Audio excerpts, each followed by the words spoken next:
You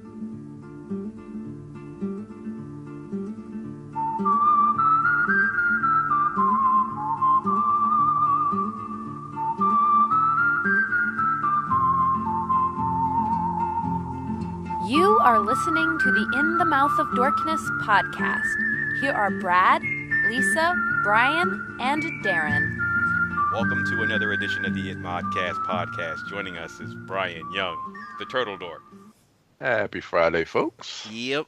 And also joining us is Lisa Gullickson, Wife Dork. Hello, I am on Skype.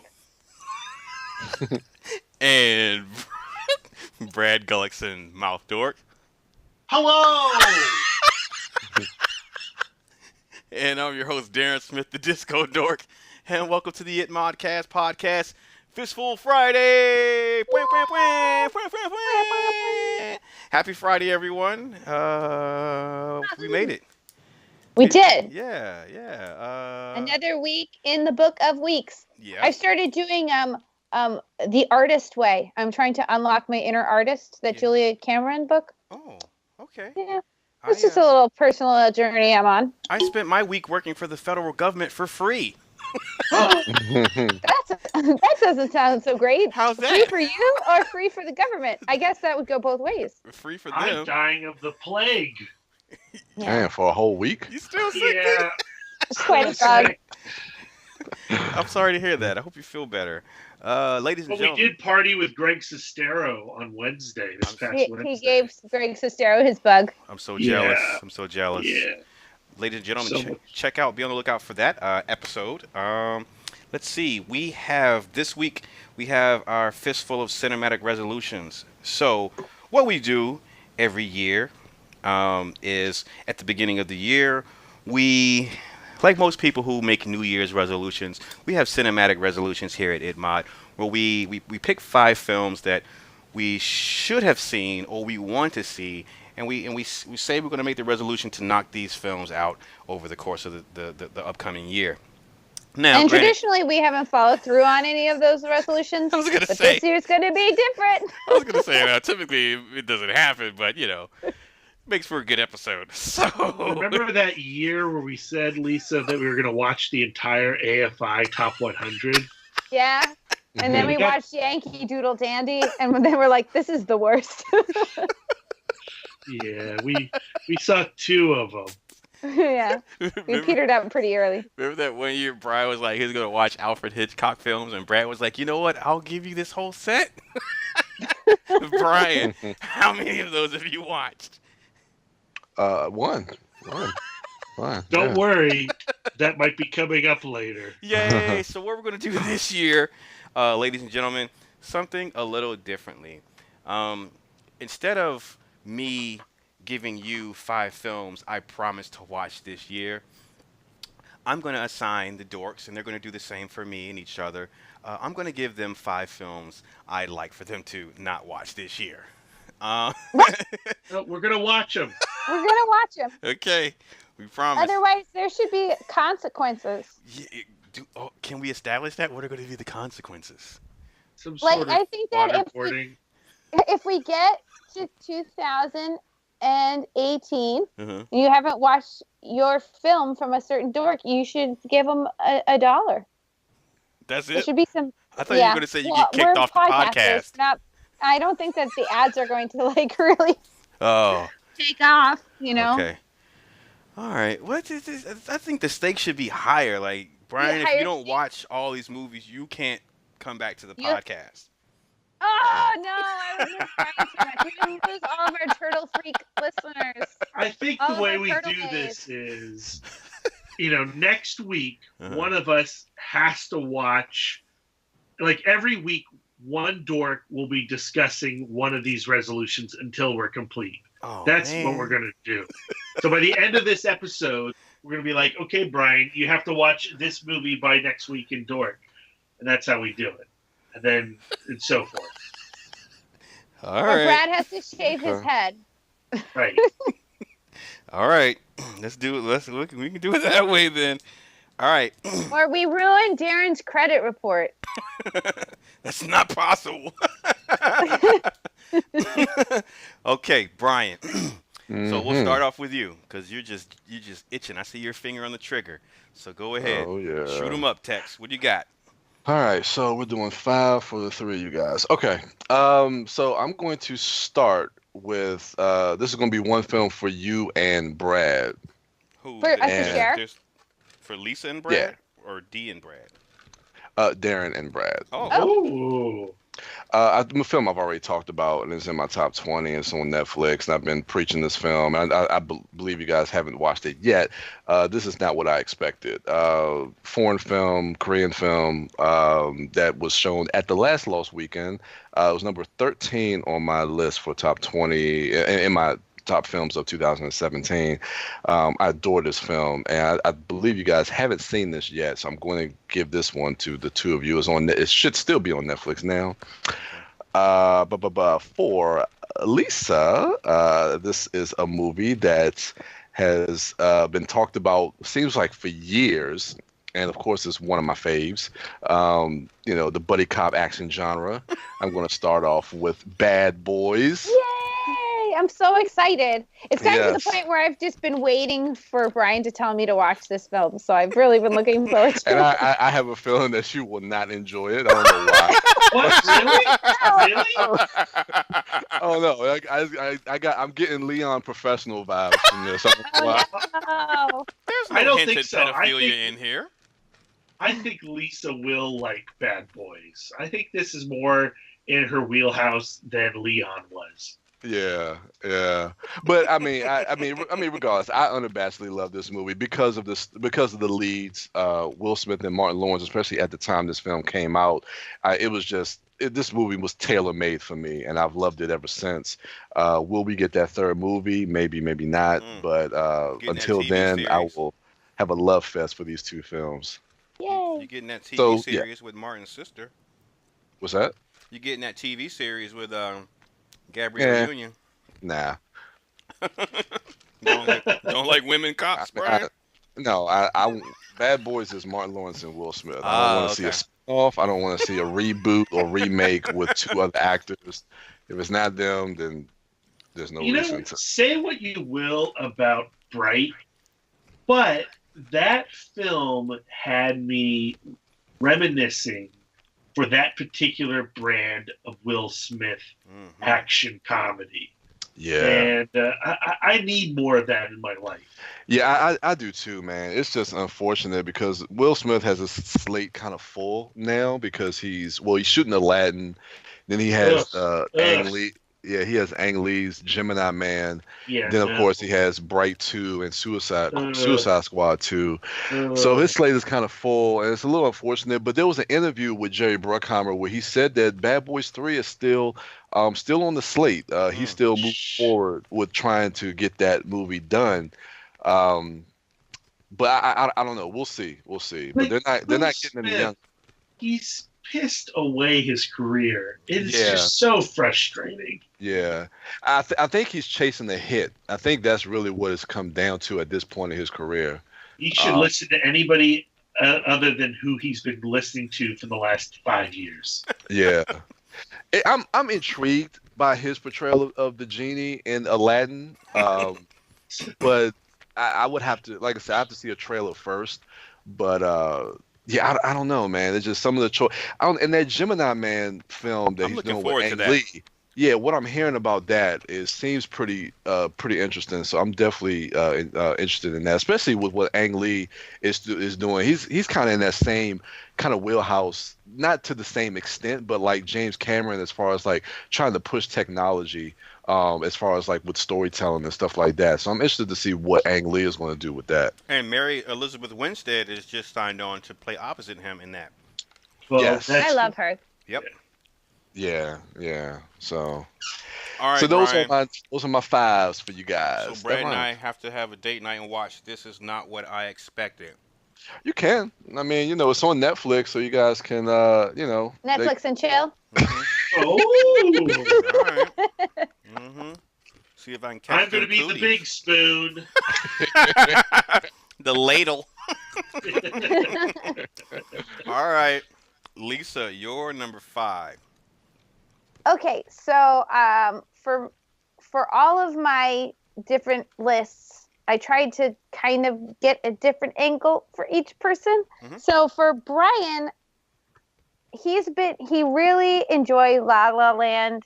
He really loves The Greatest Showman. Yes. And so I feel like I really need to educate Brian about musicals.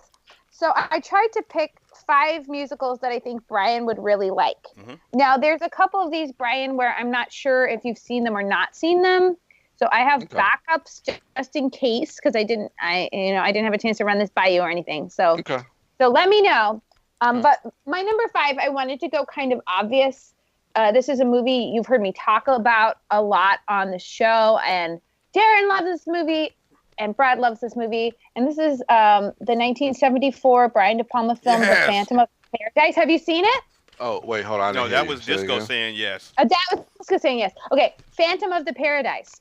Okay, no, I haven't seen that. Okay, it's wonderful. The music is pop music. It's by Paul Williams, who is a genius, of course. He wrote for the Carpenters. He wrote for the Muppets. What else do you need to know? It stars Jessica Harper, who is exquisite. She's from Suspiria. And it's just a great horror musical. Okay. It's a great movie. I think you'll like it a lot. I hope, when you report back. Okay, perfect. So for Brad, I had to call in some reinforcements. Uh-oh. So I texted, because my heart films, the films I love the most, Brad's already seen them. I mean, we've been together for like a decade, so he's seen all of the things, and plus he's Brad, so he's seen all of the things. So I texted my siblings today and was like, "What are the weird movies that we watched as kids that Brad maybe hasn't watched?" And it actually evoked some really interesting and fun nostalgia feelings with my sibs. Yay. And I'm looking. Okay, so this is what the list we compiled. My sister Teresa, who listens. Hi, Teresa. Hi, Teresa. Her description of the films that the list that we compiled is movies for families that are too normal to homeschool, but only just. This is a list of super weirdo films. You have to keep in mind that we're conservative family. We watch a lot of kids films, but I don't know. So, and I'm excited to rewatch these films with Brad because they're sweet. Some of them I haven't seen in a long, long time, since I was like a little literal child, but all 5 left a huge impression on me. But my number 5 is the one I'm least enthusiastic about, which is why it's my number 5. But we're running out of Muppets movies that Brad hasn't seen. And one of them is Muppets Treasure Island. Oh. This one came out in 1996. It was directed by Brian Henson. And it's your typical, your classic, the classic Robert Louis Stevenson story with the Muppets cast filling out the different characters with Tim Curry as Long John Silver. So it's not the strongest of the Muppet films, but because it came out when I was in 6th grade, I really liked it. I liked it in the theater. By that time, my siblings, they were a little older and jaded, so they were in high school, and so they're like, this is garbage. But I really liked it, so that's my number 5. And then Darren is hard to come up with a list for, just because I could also do musicals for Darren. Yes. But I don't think that he has the core interest that Brian might have. Though I wouldn't say that your list is musical free. But spoilers. But my number 5 is one that's come up on the show that Darren has confessed to Brad and myself that he has not seen, and that is the 2000 film starring Christian Bale, American Psycho. Oh. I think what you will like about this film is it's very psychological, and I think I would say that it's a side of Christian Bale that you don't usually see, but it's a side of Christian Bale that part of you just kind of suspects that he has darkness. There's some serious darkness in this. And there's I would say, loosely a dance number in it, maybe. All right. Okay, so those are my number 5s for everybody. I have that written on my list down. Brian, I sorry, keep track of this as well. Brad, Yes. your number 5. So for my list, they're much more of a hodgepodge. I would say that what I've got going for Darren has a theme, but for Lisa and Brian, I basically just picked films that I unabashedly love. Like, these are 4 and 5-star movies that may get that attention critically or nostalgically, but I don't hear getting talked about enough. Yeah. So my number 5 for Brian is a reflection of a film that he unabashedly loved last year, a film that I did not quite understand. King Arthur, Legend of the Sword. Okay. All right. I promise, Brian, that I will revisit this movie if you watch my suggestion for you. And, you know, I thought Guy Ritchie's Arthurian take was certainly better than the Clive Owen movie. Yes. But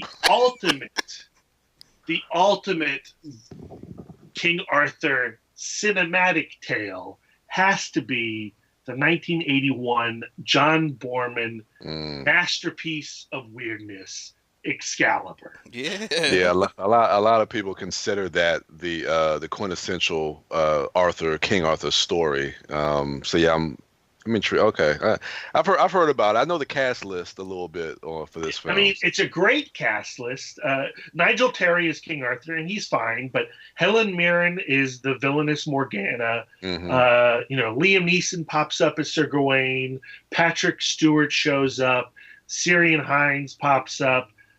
You know, this past week in Dork, we talked about Spawn, one of your favorite movies of the 90s. Oh. And Nicole Williamson, who played Cagliostro in Spawn, has a brief role in Excalibur as well.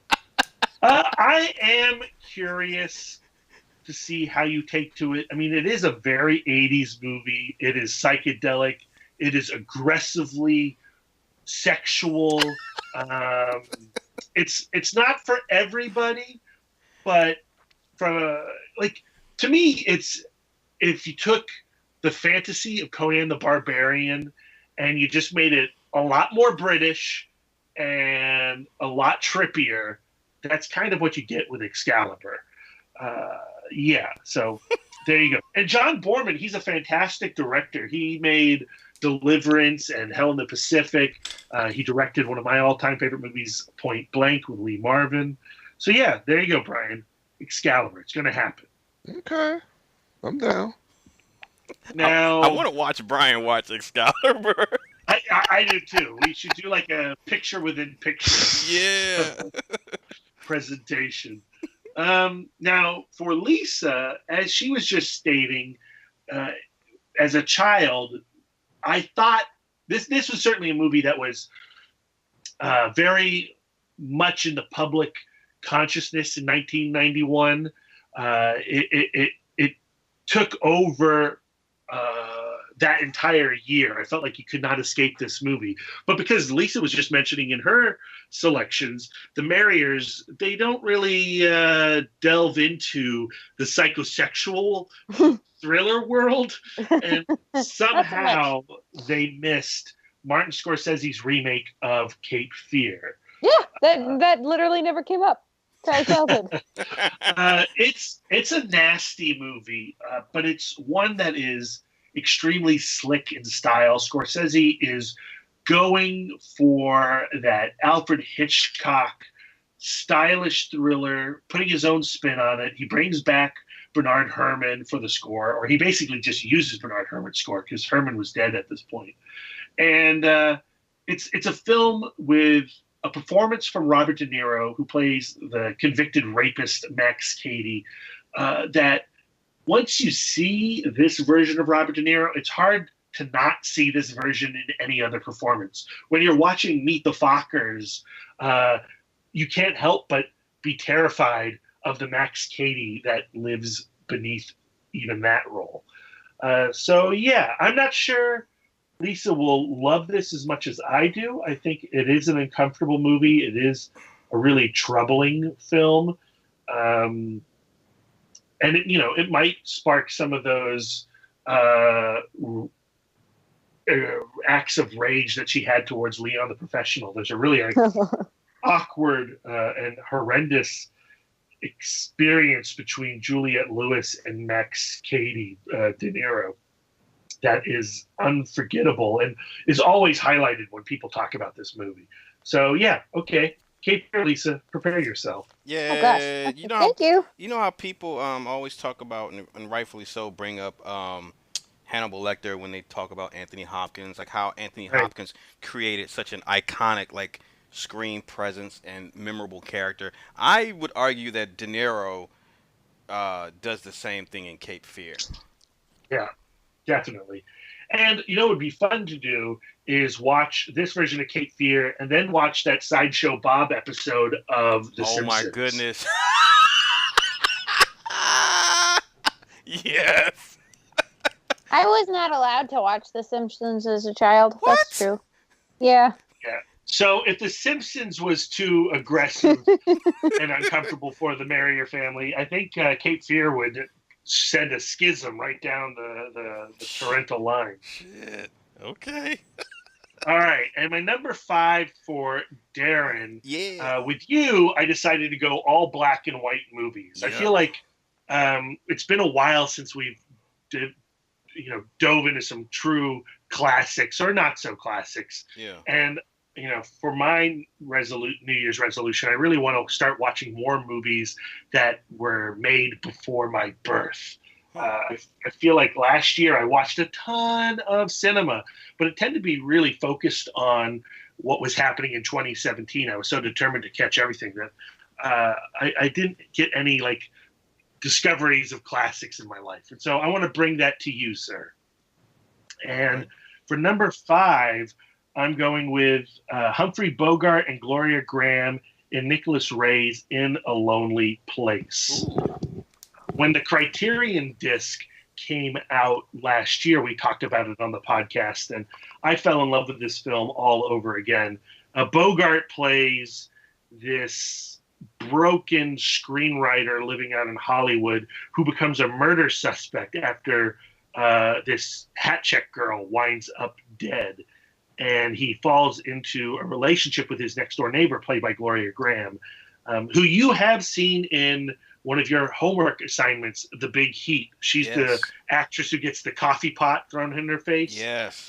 So she avoids all manner of caffeine in a lonely place. Yay. But she is just as striking, and it's hard and unforgettable. Unforgettable. And their pairing is a really interesting pairing that I wish kind of occurred in other films.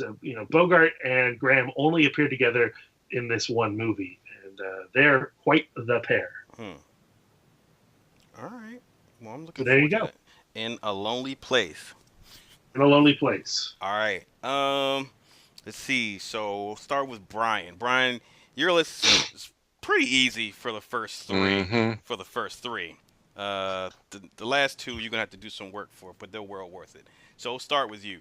My number 5 for Brian is Ip Man, the Donnie Yen film, the first in his trilogy. This should be easy for you, seeing as how you were given the trilogy for Christmas. Yeah. So you should knock that off your list. This is probably my favorite. These are my favorite Donnie Yen films. I know too a lot of Hong Kong cinema enthusiasts and Donnie Yen fans that might be sacrilege because of all of his older films. But I really happen to like this take on the character. It is a fictionalized account, sort of a semi-fictionalized account of Ip Man, and Ip Man is the Sifu to Bruce Lee, who taught him Wing Chun.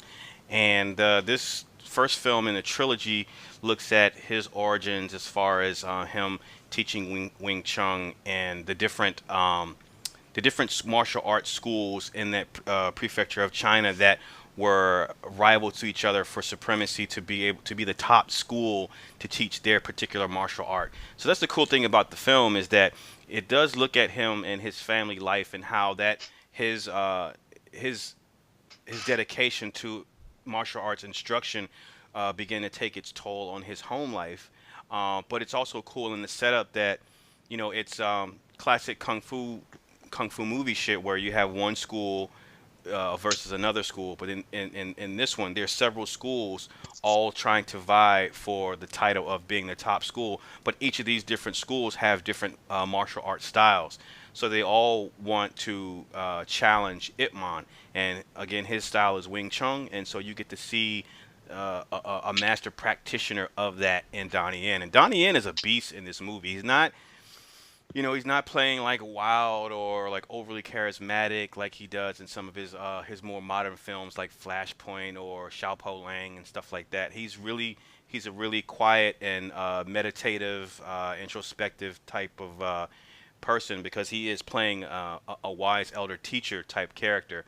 So you get to see, not only him interact with other people with external conflict, but the internal conflict that he has as a character and dealing with trying to balance and juxtapose his life as a martial artist and a teacher and then as a husband.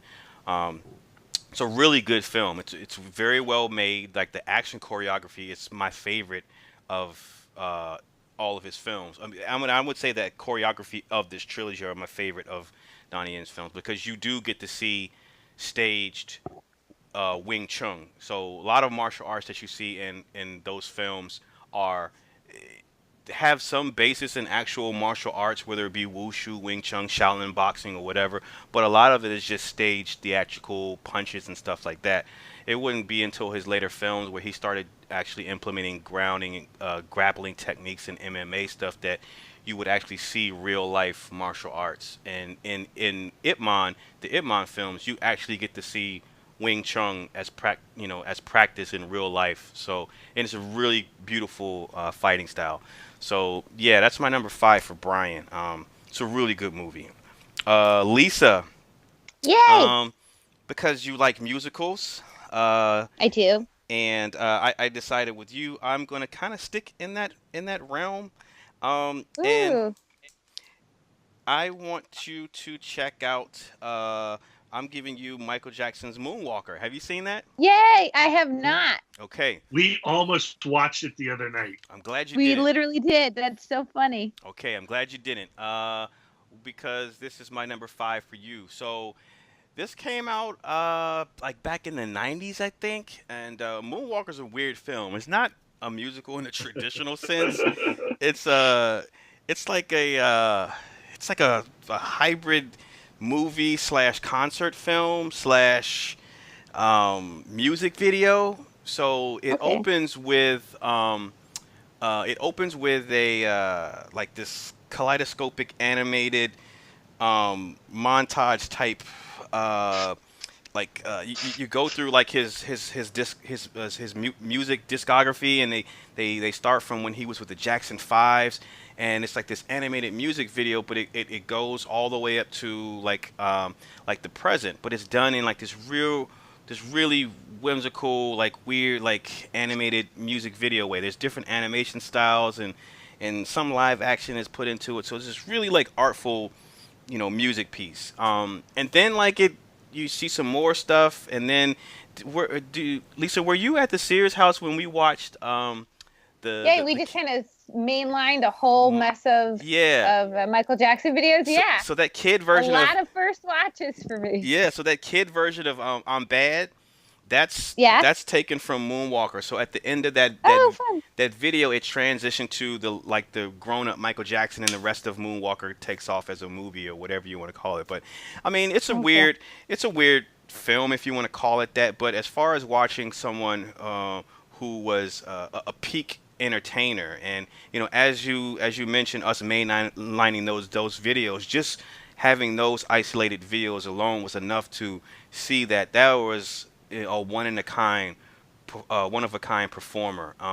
And Moonwalker is just it's a showcase of his creative talents, his artistic talents. You have his singing, you have his dancing, but you also have all these weird like Michael Jackson whimsical ideas he had in his head as far as wanting to put something together as a feature, and it climaxes at the end of the end credits. What is the name of that African group? You told me their name. They Ladysmith Black Mambazo. yes, they sing over the credits, and it is awesome. So Cool. if anything else, if nothing else, you'd love that. So yeah, that's my number 5 for you. I want you to check out Michael Jackson's Moonwalker. Thanks. Brad, my number 5 for you is, uh, if I'm not mistaken, you said that you had not seen The Town, correct? Now I see the town. God damn it! All right, but I got to back up. But I know you haven't seen The Color Purple yet. But you are. Right. You, No. you said you recently. You said that you were watching Steven Spielberg's films. I kind of stalled out, but yes, I'm going to keep doing that. Yes. Okay, so I'll give you a reason to get back on the Steven Spielberg train. So my number 5 for you would be The Color Purple. This might be my favorite Steven Spielberg film. Maybe Wow.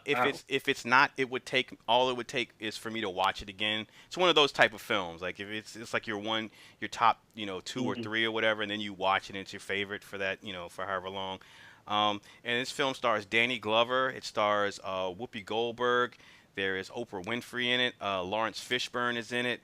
The lady who was Danny Glover's wife in Proud Mary, she is in it. And this is what prompted me to put that on the list outside of it being a good movie. It was because seeing her and Danny Glover together again just brought memories up of this film. But Whoopi Goldberg is a revelation in this film. If I'm not mistaken, this is her first.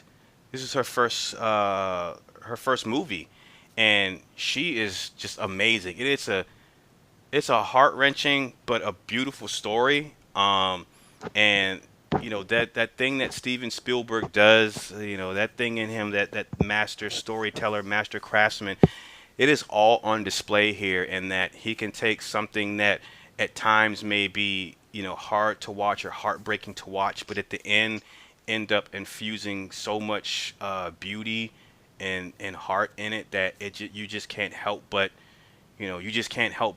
embrace it. And it's just a beautiful story. And I don't know, have you ever read the book?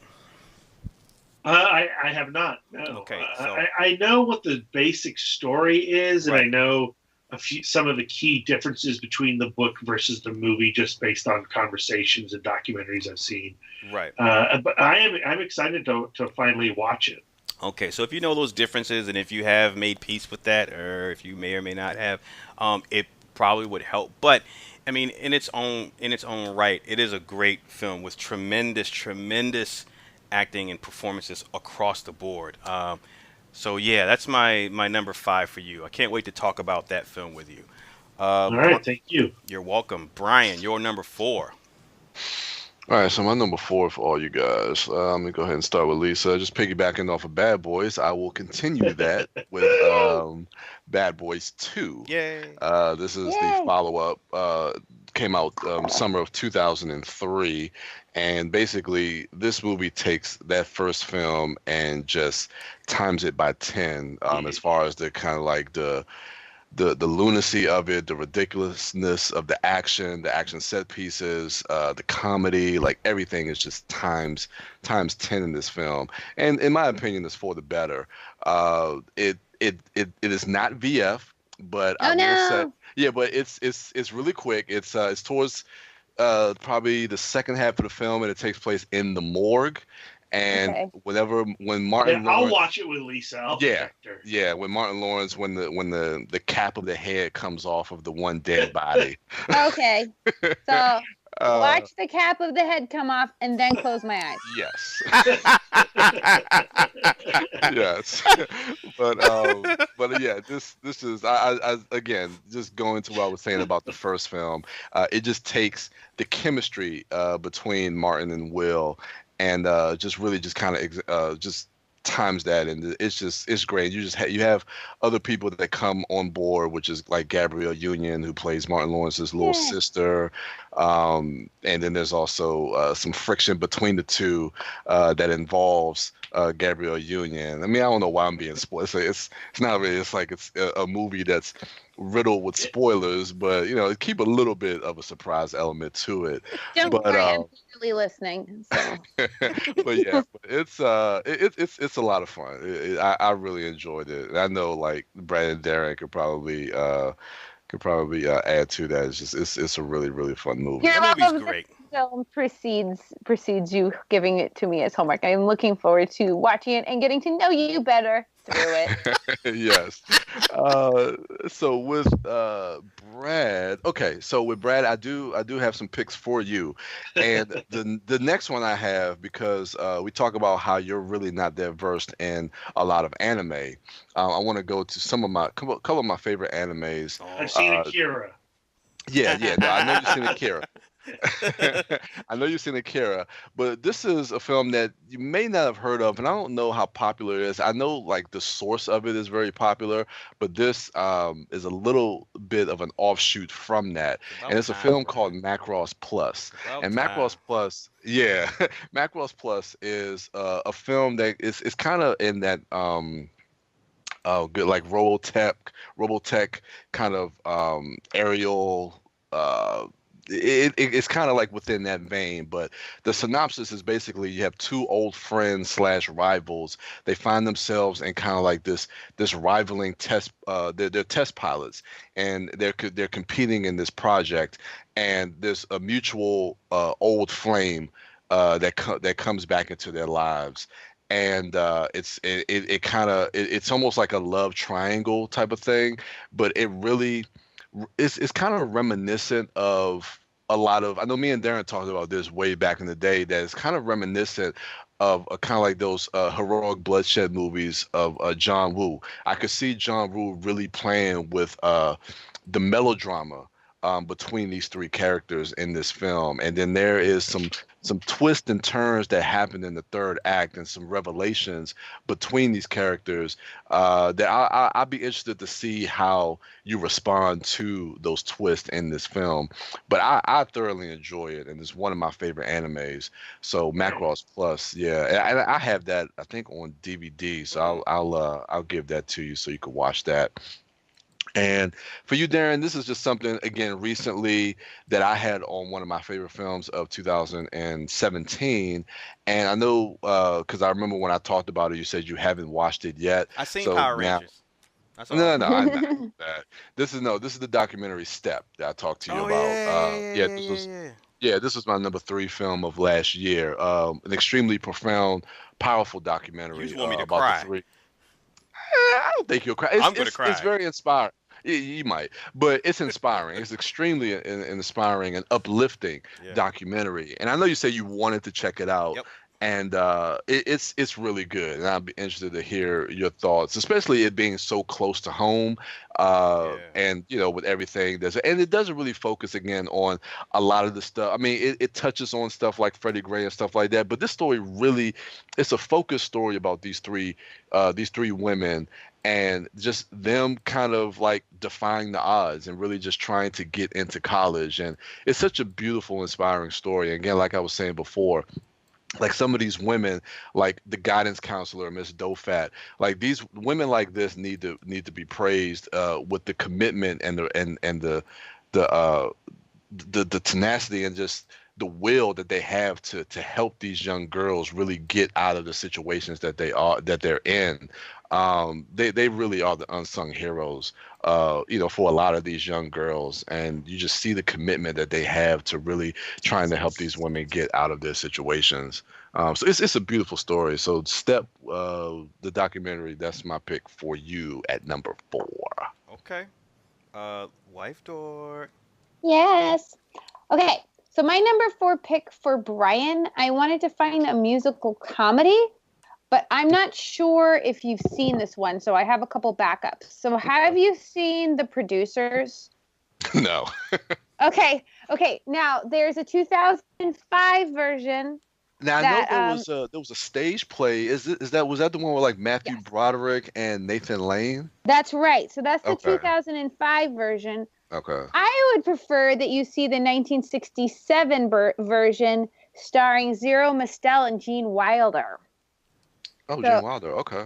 yeah, it's written and directed by Mel Brooks, and Oh, it's okay. about these kind of crooked music producers who try to who like bilk old women into giving them their money to produce this show, and then the show flaps and they don't have to make the show anymore, and then they get to keep all of the money. But unfortunately, they accidentally make a hit and they start going broke. So it's extremely funny. I think a really wonderful role for Gene Wilder. And then also Zero Mostel is a face I saw in my childhood a lot. He was in A Funny Thing Happened on the Way to the Forum, another movie musical that's really funny. So I think you'll Okay. see it. Cool. Definitely. Oh yeah, I have to keep talking. Yeah. I have to keep giving out homework. Don't you dare stop. Okay, so this one, Darren, I might have to pull a backup for you. Have you seen part 1 of Don Hertzfeld's World of Tomorrow? No. Okay, awesome. So my original plan for you was to kind of play on your love of Vanilla Sky and pick all kind of weird cerebral movies. Yes. Now this film is written and animated by Don Hertzfeld, who did the Rejected film. Did I show that to you? Did I give that? Yes. Yeah. I saw So that. this is that same guy, and he came out with part 1 in 2015, and the main character is played by his 4-year-old niece, where he just kind of followed her around with a recorder and caught kind of her childhood babblings and then wove it into this story about a version. So his niece Julia Pott plays Emily, and Emily from the future, who has been cloned off the original Emily, comes back to tell her all about what the future is like and what her clones have been doing, and it's totally imaginative. It's unlike anything you've ever seen before, heard before. The use of classical music and sound effects is wonderful, but just the imagination of one dude animating alone, trying to make a story out of the babblings of his niece. It's really, I mean, it's astounding. Now, are you gonna have him also watch the sequel? I don't know if the sequel is out yet. It is. Okay, It's now available. Because it's only like 20 minutes or something like that. So watch both parts. I got to see it I saw part 1 in 2015, and I got to see part 1 and part 2 with Don Hertzfeld present to answer questions for at Fantastic Fest. And he's just a really cool guy who's just really found a way to do his weird thing, and it's just awesome. It's just really inspiring. So that is my homework for you, but I accidentally skipped Brad. Okay, so sorry, dude. So my number 4 for you is directed by Ida Lupino, and it is The Trouble with Angels. So this is a 1966 film. If you notice, the dates for all of my movies that I'm assigning to you and Brian, they're all 60s movies because that's what I was into as a kid. But it stars Rosalind Russell and Haley Mills. I watched a lot of Haley Mills. I love The Parent Trap. I love Pollyanna. But Trouble with Angels is my fave. So it's about Haley Mills and Rosalind Russell are both girls that are sent to a boarding school run by nuns, and Rosalind Russell tries to be like this bad influence on Haley Mills and to get her to, act up and run amok and play tricks on the nuns and all that stuff and be bad girls. But the life in the habit is just so alluring. So that's what the movie's about. It's really merry movie. I haven't watched it. This is one of the ones I haven't watched since I was a child. I remember absolutely loving, and I look forward to watching it again with you. Oh. I'm excited. All right. What's your number 4, B? All right. So going back to Brian,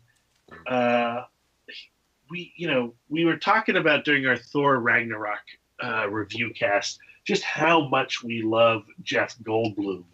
And this film came up because it had just been recently re-released through Shout Factory, and I discovered that Brian had never seen it. Yeah. And it's the John Landis movie Into the Night from 1985. I'm right, Brian. You haven't seen this one? Yeah, I thought you were going to talk about, what's that other movie? I don't even know if Jeff Goldblum was in it, but I was thinking of In the Heat of the Night? No. What's the movie that you guys always talk about? That I think Peter Weller is in it. Oh, of unknown origin? No. Oh, God. Buckaroo Banzai. Buckaroo Banzai. Yeah. You haven't seen Buckaroo Banzai? What the fuck? Nah. Shit. I got it. Okay. All right. But Well, is Jeff Goldblum in that? Yes, Jeff he is. Goldblum He in plays the. Banzai. Okay, You'll yeah, see. that's why I thought you were going. That's what I thought. Okay. I got you. I'm not changing my list. But yeah, Into the Night. It is a film that I believe is starting to get the recognition it really deserves. It was totally lost in the mid '80s, but Goldblum is so fantastic in this film. He's this down and out engineer who is suffering from some tremendous insomnia, and one night he just drives out to the airport to calm his mind or to drown out his worries. And Michelle Pfeiffer's mysterious woman comes screaming into the parking lot. Men are chasing her. She jumps in his car and they drive off into the night. And it's all about how this one evening is transformed, and his life is transformed within this one evening of mass hysteria and absolute chaos. It's got a wonderful cast. Besides Goldblum and Michelle Pfeiffer, you have Dan Aykroyd pops up for a tiny role. Richard Farnsworth. David Cronenberg pops up in the beginning as well. David Bowie is a psychopath. Maybe hitman. Bruce McGill is well, I'm not even going to say, because there's just so much to discover in this weird little 80s gem. And I think you will find it weird, certainly, but I think you'll have fun with it. Okay. All right. Yeah, I'll check it out. Yeah. And for Darren, Yeah. I am going with Samuel Fuller's film Pickup on South Street. I know we've talked about it. You've mentioned how you've never seen it before. It's one of my all-time favorite movies. It stars Richard Widmark as Griff, this pickpocket who steals from this woman's purse microfilm, and it's what is on that microfilm. It's kind of like the microfilm in The Rock. It's got government secrets. It's the MacGuffin. Communists are now after him. Government G-men are after him. He's a guy who only cares about himself. I was going to say a bit of a scumbag, but he's actually a total scumbag. But because he's played by Richard Widmark, he's absolutely watchable. And you may not like him, but you can't help but root for his sense of nihilism in the face of all these righteous assholes that surround him in this microfilm. So, yeah. Pick up on South Street for Darren. All right. What did you give me again, Brad? Oh, I haven't gotten. I skipped you, Lisa, because you skipped me. We're getting too many films. This is getting confusing. No, for you, Lisa, I'm picking a movie that I absolutely adored when it came out, but the reception to it was a little lukewarm. It's from 2003. Anthony Minghella was hot off of The English Patient, and he was adapting, a best-selling novel, and that novel was Cold Mountain. Uh, Okay. a Civil War odyssey starring Jude Law, Nicole Kidman, Renee Zellweger as Ruby Twos, and a whole bunch of awesome British actors like Brendan Gleeson that you fell in love with all over again in Paddington 2. Uh, Yeah. yeah, I really responded positively to this film. I'm curious to revisit it because, maybe my headspace wasn't aligned with critics back then, but maybe it is today.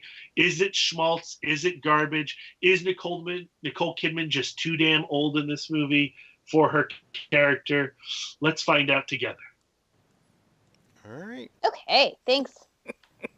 You're welcome. All right. For my number 4, Brian. We're gonna Yes. move right along in the Ip Man trilogy. So after you watch the first one, you gotta Oh watch the yeah. second film, Ip Man 2, also directed by Wilson Yip, who did the first one, also starring Donnie Yen.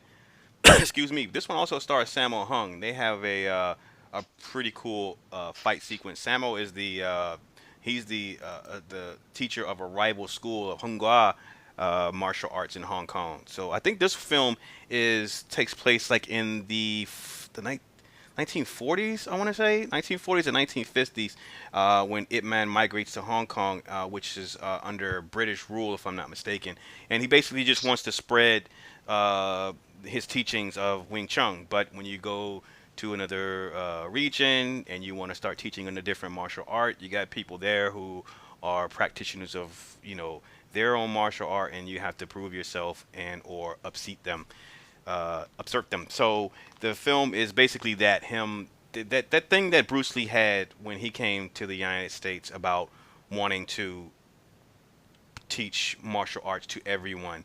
You kind of see the genesis of that in Ip Man 2 and how he wants to spread the knowledge and not just have it centralized in one location in Hong Kong to a certain group of people in a certain village or whatever.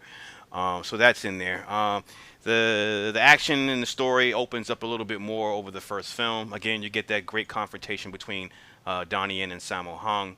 Sammo Hung is, for those who don't know, he, Yun Biao, and Jackie Chan came up together in the Peking Opera School. They're like the three best friends in real life, and they starred in countless movies together. And Sammo Hung is just a badass in his own right. But this is a great film, and the wonderful thing about this trilogy is that the story arc that goes over all three films is the relationship between Ip Man and his wife, and how that grows and how the ups and downs and where it ultimately ends up in the third film. And it's so basically the relationship continues in this film, which adds a nice connective tissue, but also allowing, the film also stands on its own, but it's, a good follow up to the first one. So check that out. Lisa, Yay. um, after you watch Moonwalker, that's as a weird palate cleanser. It's almost like the appetizer dish that has a sampler of everything in it, like a whole bunch of Mm-hmm. crazy shit. That's Moonwalker. So for your entree of Michael Jackson, I would like for you to watch This Is It. So This Is It is a sort of documentary concert film hybrid of Michael Jackson. It was the last thing that he would complete uh, before he died. And so before he passed, he was in the middle of creating a new tour. He was going to go on tour. And so This Is It is comprised of rehearsal footage and also animatics of what would have been this multimedia experience during the concert. So, before Smooth Criminal, before he and the dancers would come on stage to perform Smooth Criminal, there would be like a large screen on stage, and the audience members would don 3D glasses, and you will watch a new mini Smooth Criminal movie created just for the concert in 3D. And then, at the end of that video short, he would jump through a window, and No, then wow. Michael Jackson would jump through a window and come on stage and perform. So there are things like that. So in the beauty of this film is that, when we watch those videos at the Sears house, we watch Thriller, and then you watch Moonwalker, you see a finished product. You don't really see. You see Michael Jackson expressing himself to us through his dance and through his song and through those lyrics, but the side of Michael Jackson you don't really see is the Michael Jackson, the genius who created those dance numbers, who perfected the choreography and had the movements, and to hit his mark at the exact spot every time. And so you get to see that in This Is It. You see him working with other dancers, the younger dancers. You get to see him be generous too. So there's a moment in the film where he's doing a duet with a young lady, a young artist, and it's the rehearsal, and she has her part for a solo, and they're singing back and forth, and it's time for her to go, and he's encouraging her, he's letting her have her moment, and he's being generous. He was an artist, and he wasn't selfish, and he was generous to all people around him, especially when it came to his work at the very least. And you get to see that side of him, and a lot of his creativity, and the perfectionist, and how he thrived in that particular element.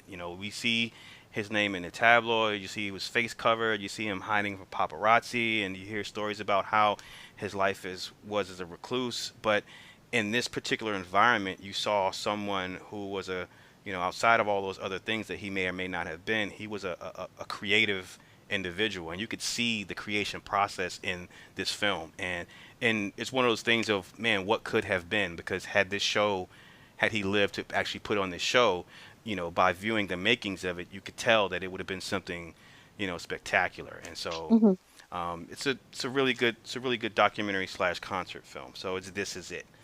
Cool. Brad, continuing on with Japanese animation, I've been trying to get you to. I've kind of fallen off the wagon on it, giving you stuff to watch. But this one is a more recent one. I'm going to follow like Brian's school of thought.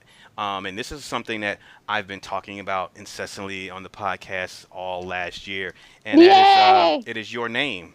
Yay! And I will be in the room while he's watching it, because I wanted to watch this too. Yeah, I really want you guys to see this film, Brad. One of the reasons why I wanted to go on this odyssey of trying to shovel anime your way is to break out of that notion, and not just specifically with you, but in you talking about it on the podcast. People who listen, maybe they can break out of that notion of anime just being Dragon Ball Z or porn, tentacle porn, or or Pokemon or giant robots and shit like that. Like there are All of that stuff is great. right, but there are the medium, just like it is in America and in other countries. The medium in Japan is also used to tell charming and lighthearted and funny and heartfelt stories about people and relationships and things like that. It's not just always about like revenge and alien invasions and shit like that. So Your Name is a perfect story. It's a different take on the romantic comedy, and people coming to know each other, and then the way that they come to know each other is unconventional as far as romantic comedies go. But it's one that I think has it's very inventive in its storytelling and in its animation. It's a very vibrant and colorful movie. That, coupled with the themes of the film and the characters, I feel like it'd be a really fun and entertaining watch. So yeah, Your Name. And I need to see it before J.J. Abrams puts out his American Oh my remake. God, yes you do, B. All right, David Hollywood, fuck. Brian, your number 3. Okay, here we go. All right, so number 3. Let's start. Okay, start with Lisa. So I want to stay. I guess gave you the Bad Boys 1 and 2, so I kind of want to stay with like kind of action films because I know you're not really like an action junkie type of type of movie watcher, but I think there are some films. I want to go back to like the 80s. Now I'm gonna ask if you've seen some of these. Now I think I got some backups. Okay. Have you seen Tango and Cash? No. Okay, What? Tango and Cash. know. So.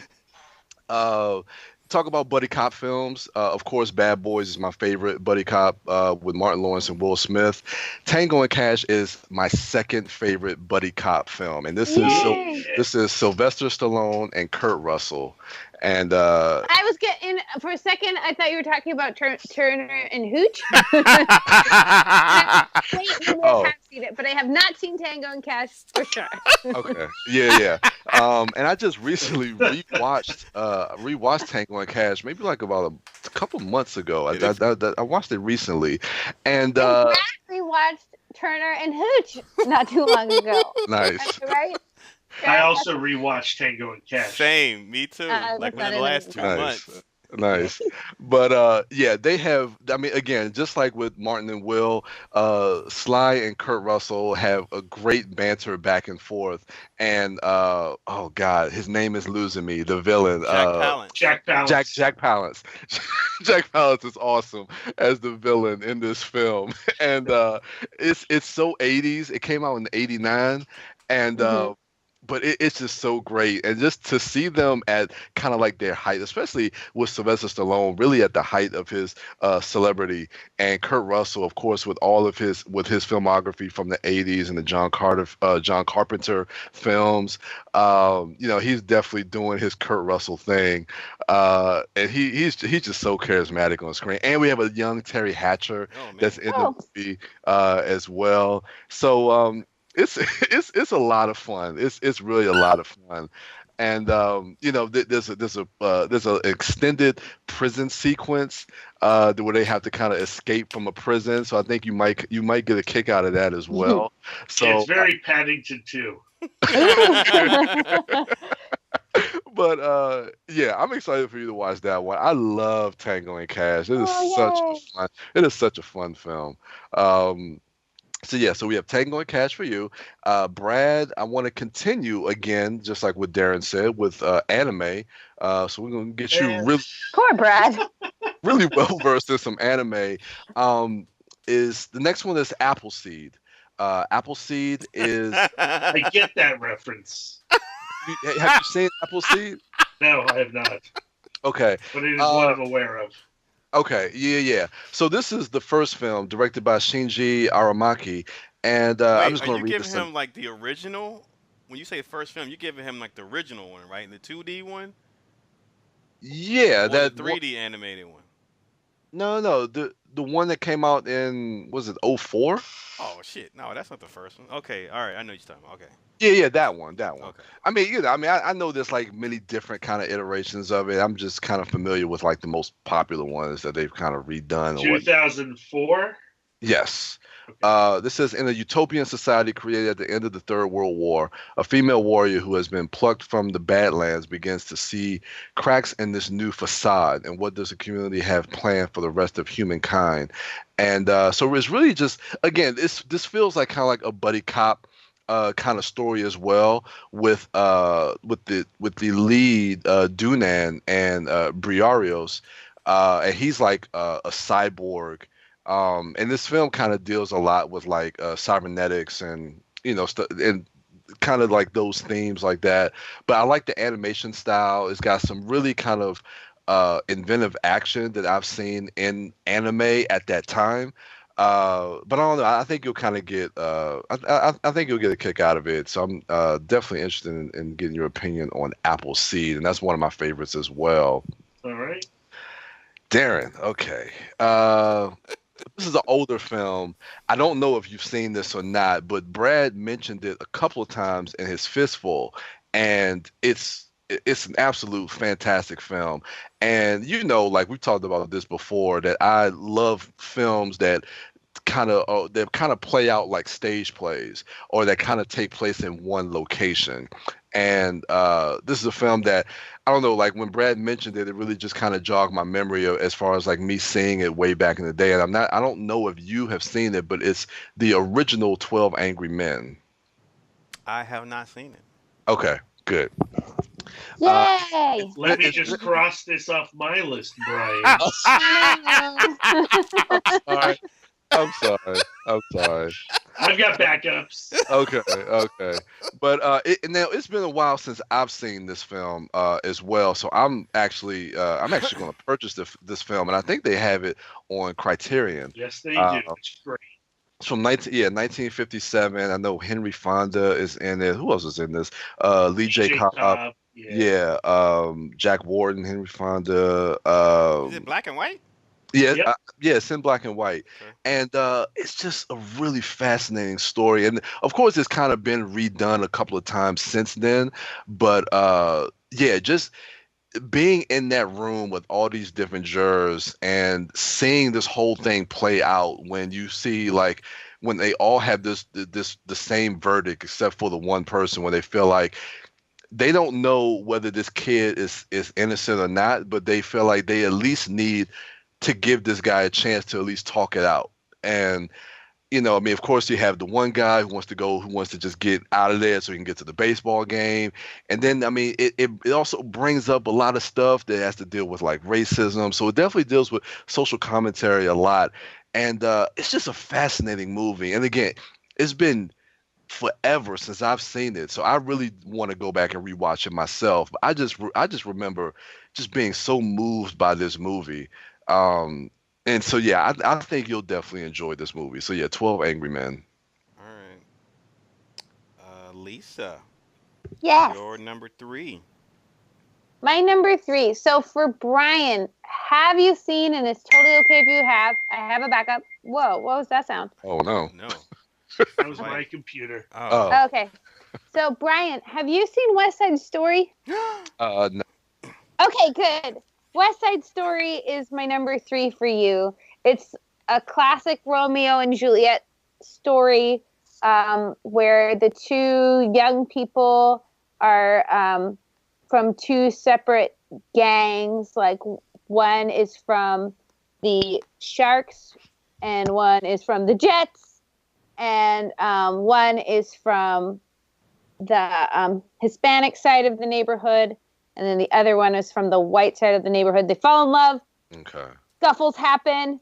Dancing happens. I was going through my musicals because I know that you love dance numbers. And I was trying to find dancier musicals. I mean, definitely there is some really iconic dance numbers in this movie that I totally want to discuss with you.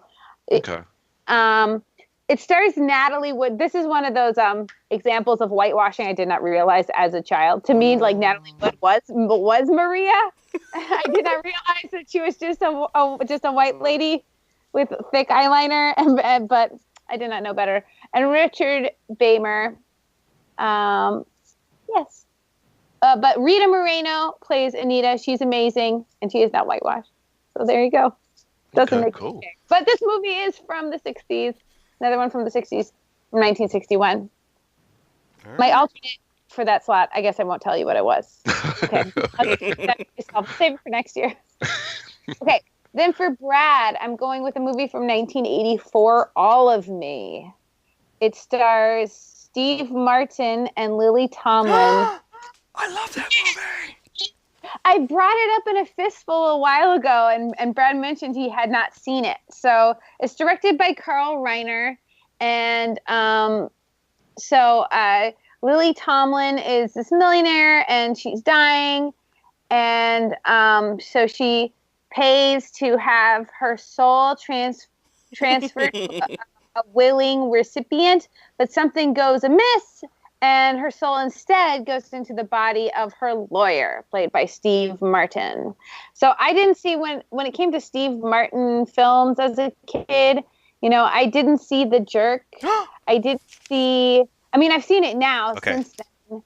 But I didn't see Roxanne. I saw, I saw All of Me. I saw Father of the Bride, like those kinds of films. Yeah. So this is one of those films. I think So the jerk and Annie well, I think it was the jerk where I fell in love with Bernadette Peters because I was kind of yeah, scared of her in Annie, but I love her in the jerk.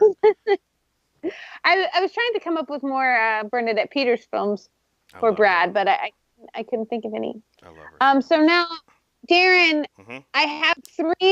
I have a film and two backups Yes. for you. So have you seen? And it's totally okay if you have Ed Wood from The 1994. Tim Burton one? No. You have not. This is Nope. awesome. Here at It Might, we love movies about making movies. Yep. And Ed Wood has been a lot in the conversation because of The Disaster Artist. Yep. Ed Wood was known for making horrible films. So this is a Tim Burton film that I find to be just absolutely wonderful. It stars Johnny Depp and Martin Landau and Sarah Jessica Parker, and it's just a really wonderful movie about what it's like. It's just another movie about what it's like being an artist, Yeah. what it's like to be criticized and to have your vision and your vision be shitty. So it's another one I'm looking forward to rewatching as well. So, and discussing. All right. So that's my review. Yeah, and that's it. I nailed it. I said all three. You did. Brad, you're number 3 without skipping anybody. Let's see if I can do this. So for Brian, I was tempted just to go all Hitchcock movies, entire top 5, but I decided against it, and I just wanted to bring it to the one I think you will respond to the most. And I know you saw North by Northwest, right?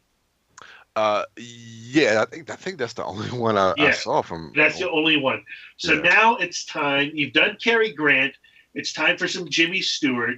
And the Jimmy Stewart one I want you to watch is Rear Window. Yeah. Okay. It's an incredibly suspenseful film. It's crazy how Hitchcock orchestrates and choreographs that movie between those 2 sets or those 3 sets. And Jimmy Stewart is such a fascinating watch. He's this photographer who has broken his leg and is now confined to his apartment.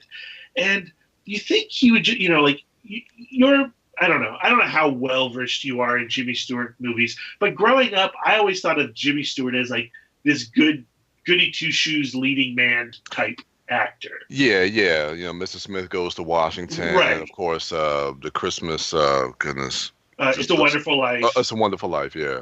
And when you encounter Stewart in some of his westerns, but especially in Rear Window and Vertigo with Hitchcock, his protagonist, his leading man, is a bit of a scumbag, and he's such an asshole to poor Grace Kelly in Rear Window, and you're just like, Grace Kelly, what are you doing with this dick? Get away!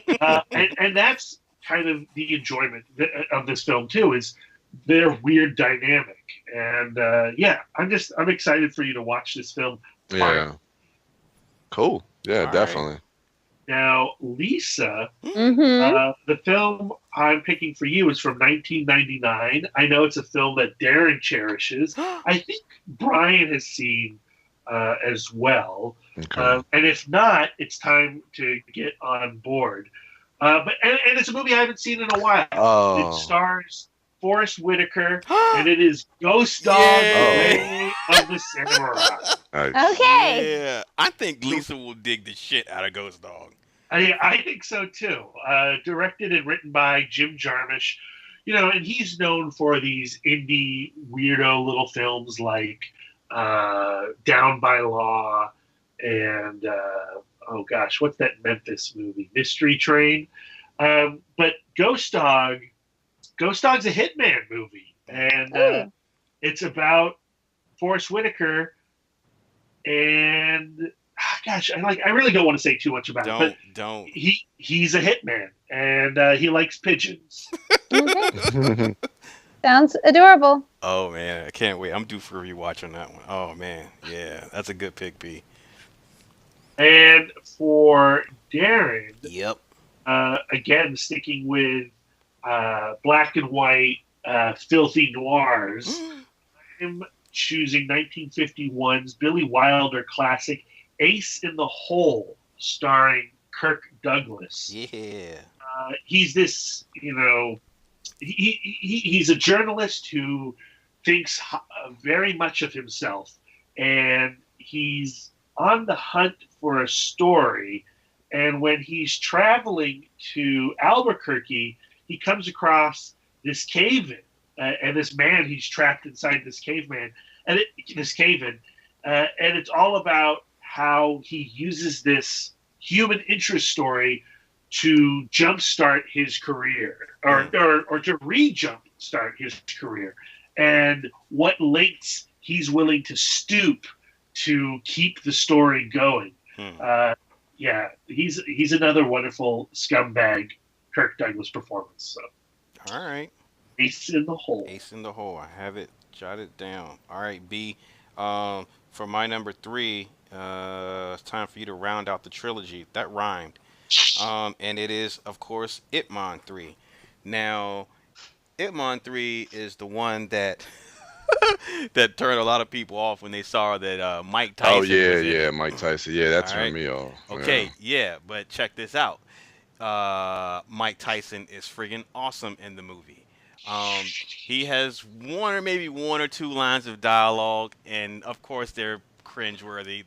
But the rest of his presence in the film, and specifically his fight scene with Donnie Yen in the film, is friggin' exceptional. It's badass, and he's not even a huge part of the film because the film is really about there's a bunch of brutal gangsters running around, and they're having some involvement with some property developers and all this stuff, and Ip Man has to take a stand. But another storyline that's running parallel to Ip Man's is that of a father and his son. The father is Jin Jiang. Jin Jiang is the guy who he also starred in The Grandmaster with Tony Leung, directed by Wong Kar-wai. He was like the main guy that he fought at the end, and he has a small part in the upcoming Pacific Rim sequel. Anyway, the highlight of this film is this particular character. This dude is as just exceptional practitioner of Wing Chun as Donnie Yen is. And I've seen a lot of kung fu films, and I'm not going to pretend that I've seen them all, but I can honestly say, out of all the kung fu movies that I've ever seen that Wing Chun was used in, I've never seen two practitioners of Wing Chun fighting each other. It's either the good guy using it and fighting everyone else who's just throwing random punches and kicks and getting destroyed, or it's a bad guy who's using it and he's just fighting random people, or he's fighting a good guy who's using a different style. I've never seen two practitioners of Wing Chun fight each other, and I don't think it's been done cinematically. But in Ip Man 3, it is, and it is amazing. It is the best fight scene in this whole trilogy, and it's the end of the film. But the rest of the film is great too, because like I said, his marriage with his wife and their relationship, that story arc finishes out in this film in a nice touching way. And another cool part, which is also, it's cool when it's not cool. It's cool for I would say it's cool for casual fans of Bruce Lee, if there's such a thing. It's not cool for me because there's only one Bruce Lee, but we do get to finally see Bruce Lee as a young man approach Ip Man and say, "Hey, I want you to teach me." And you get this, you get a version of Bruce Lee who at that time was the young, brash, cocky, street fighting kid who had yet to come under Ip Man's tutelage and learn discipline in Wing Chun, and then go on to further himself to be not only a great martial art practitioner and teacher, but just a great human being. So we get to see the rough around the edges Bruce, and it's admittedly it's cool, but then it's only cool to a certain point because there's only one Bruce Lee. But I think that you'll really enjoy this film, and as a whole, I think it makes for a strong conclusion to the trilogy. But from what I'm hearing, if I'm not mistaken, they're going to make a fourth one, which I don't know. I don't know how true that is, but I'm not surprised because it is become Donnie Yen's most successful franchise. Actually, I think it's his only franchise, but it's become his most successful in that. So yeah, but before that fourth one comes out, got to check out number 3. Lisa, your number Yes. 3 film is it's keeping in line with music. It's not a musical, but it has music in it, and it has music from a particular era that most people of my generation would say had the best music and at least the best hip hop, and it's in the 90s. This movie is a coming of age story that takes place in the summer of '94, and it is Jonathan Levine's The Whackness. It Yes. stars Josh Beck, Ben Kingsley, Olivia Thirlby, and also what is her You name? said Ben Kingsley, right? Yeah, Yeah, Ben yeah, Kingsley yeah. is in it, and Famke Jensen's in it. Mary Kate Olsen is in it.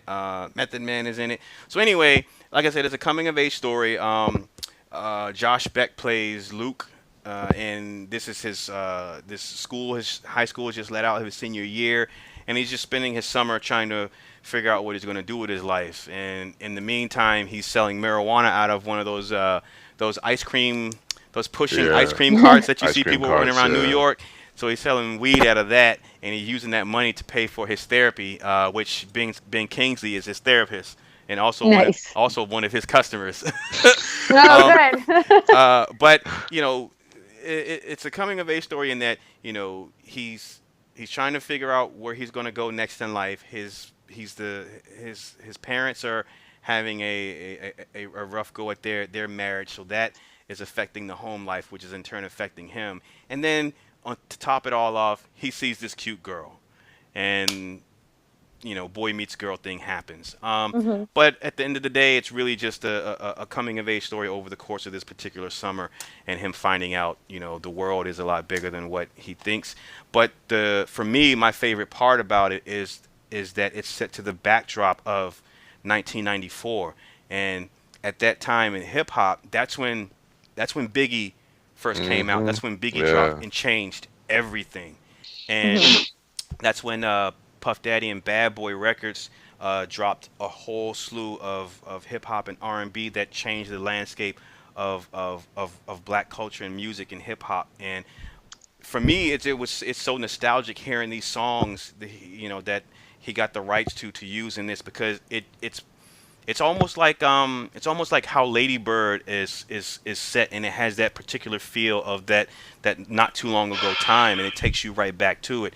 The Whackness does it for me in the same way that I remember where I was when I first heard this song, when they first played it on the radio, and where I was in school, where I was as a person inside, as a senior, and then transitioning from that to adulthood. So I don't know, and the performances are really good. It's a dramedy, I guess. It's kind of, there's some comedy in it, Yeah. but there's also some, he's, like I said, he's dealing with, he's obviously seeing a psychotherapist, so the things that he are dealing with in his life are very serious. But there's a lighthearted nature to some of it too that makes it all palatable. So yeah, I think Awesome. you'll like it. I hope you like it. Yay. That that movie is awesome. I just bought that on Blu-ray not too long ago, and I Yep. love the sepia tone palette Yep. that they have throughout the movie. And Olivia Thirlby, I mean, this movie just made me fall in love with her. Yeah. I love everything that she did, whether it's Juno or Dread. Like this movie just made me a huge fan of hers, man. And yeah, like you say, it really does just focus on that time period and the music. Like I said, like with Biggie and of course like Only Built for Cuban Links and all the music that came out like with Wu Tang and Raekwon and all the it was awesome, man. It's the backdrop of that movie is just like you say, it's so nostalgic. Yeah. I love that. I love it. All right, Brad. For your number 2, um, as fans of the Train to Busan, um, I Hmm. feel that you should check out more from Sang Ho Yeon, who is the director and the writer of Train to Busan. Now, before he did Train to Busan, he did some animated stuff. He had a movie called The Fake that came out in I think it was 2012 or 13. Before that, he had one called The King of Pigs. Now, both of these movies, remember that movie that we saw at Lost Weekend? It was like that animated movie that was really weird and was like really slow. Have a nice day. Have a Nice Day, but it wasn't like a kids movie. It was like Right. well, The King of Pigs and The Fake are in similar vein. So basically, take your typical like Korean, gut wrenching, nice rainbow ending type movie and just animate it. That's what The King of Pigs and The Fake were. And then he transitioned to live action with Train to Busan. Now, as anyone who's listened to the podcast know, we are all fans of that film. What a lot of people don't know is prior to Train to Busan coming out, um, Young Sang-ho directed and wrote a prequel movie to it called Soul Station.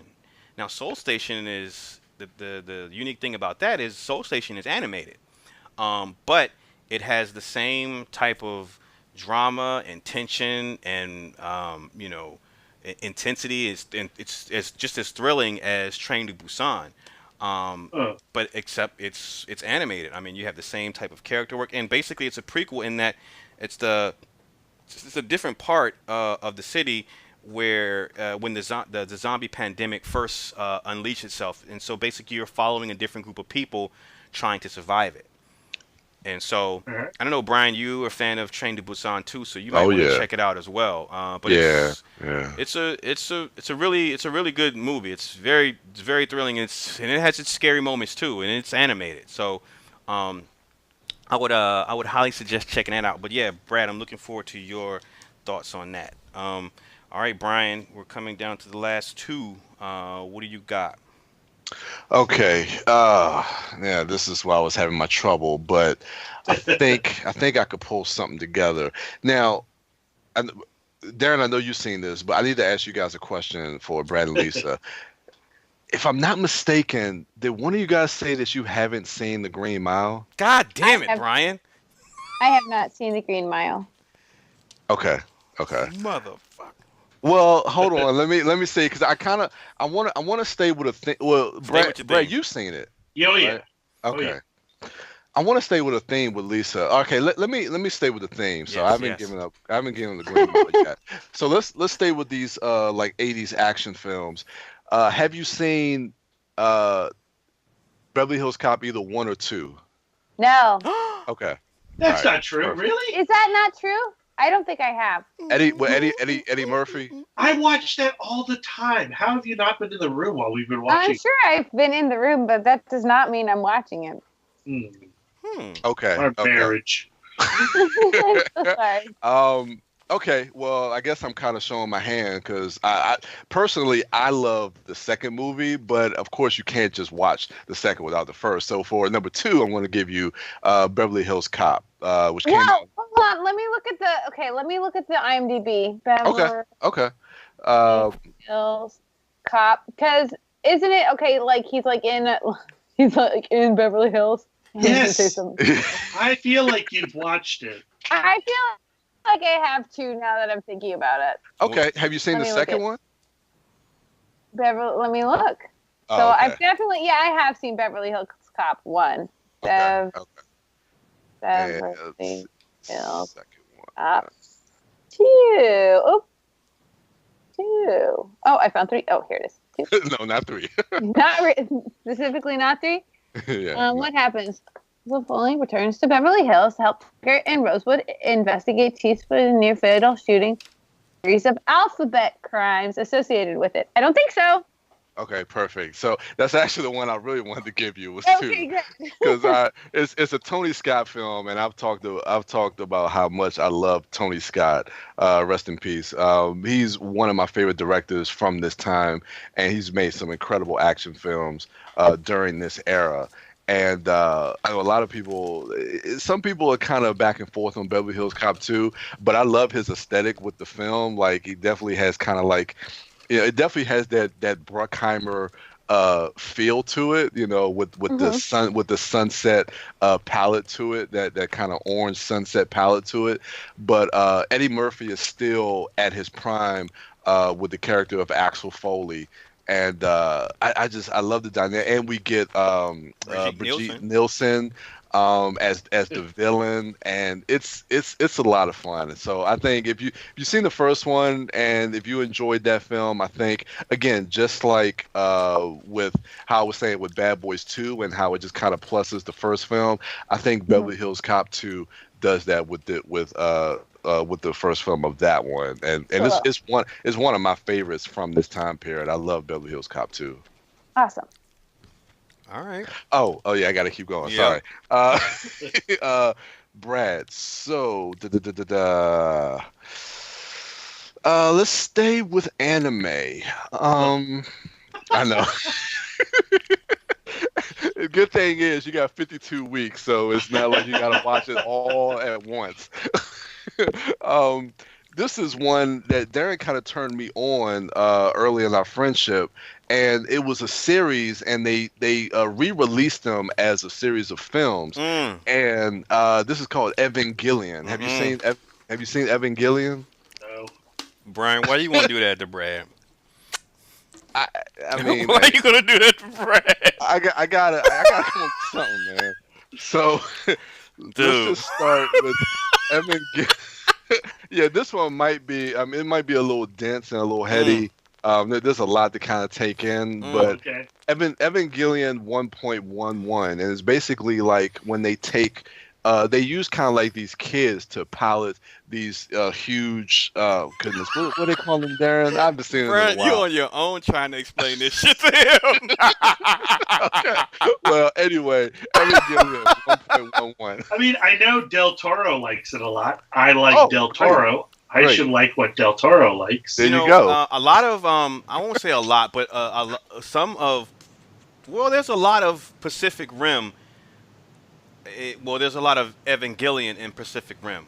You know, you will see similarities with the pilots, with only certain pilots being able to have a neural connection with a particular machine.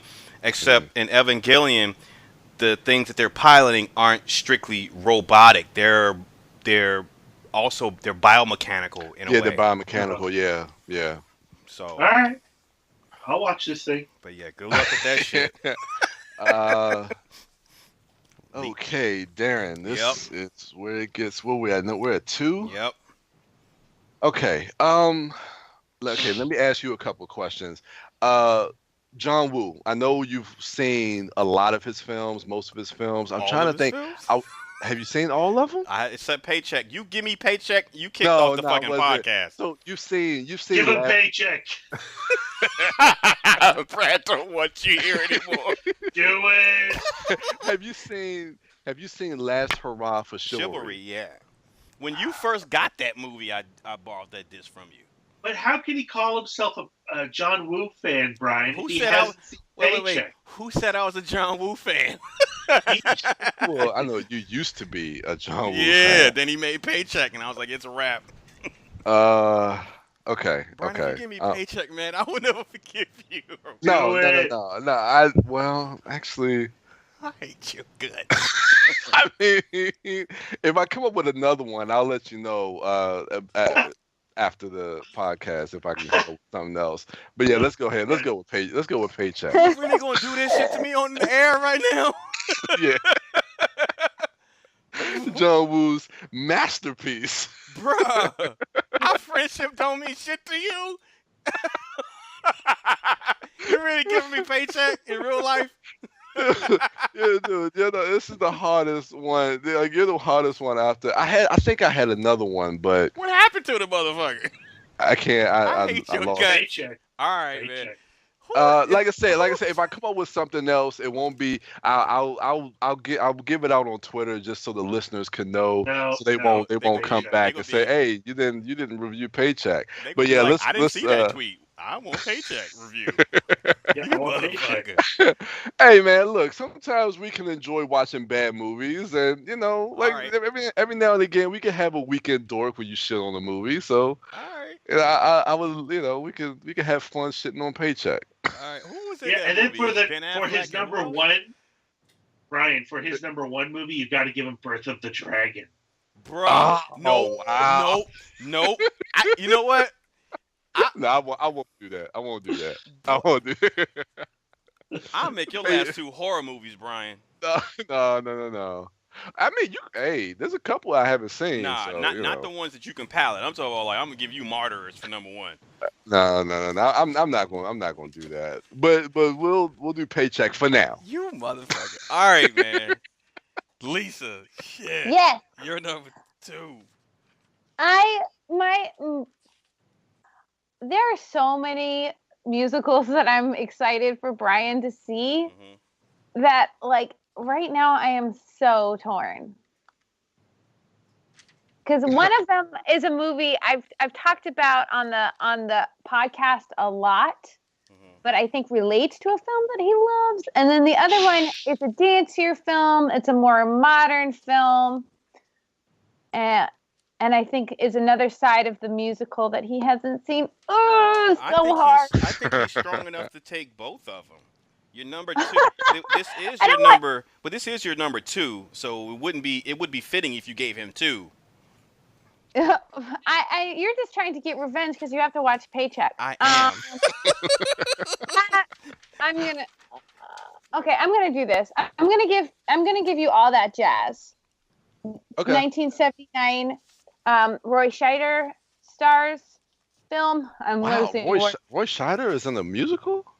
Indeed. And Jessica Lange and Lisa Palmer.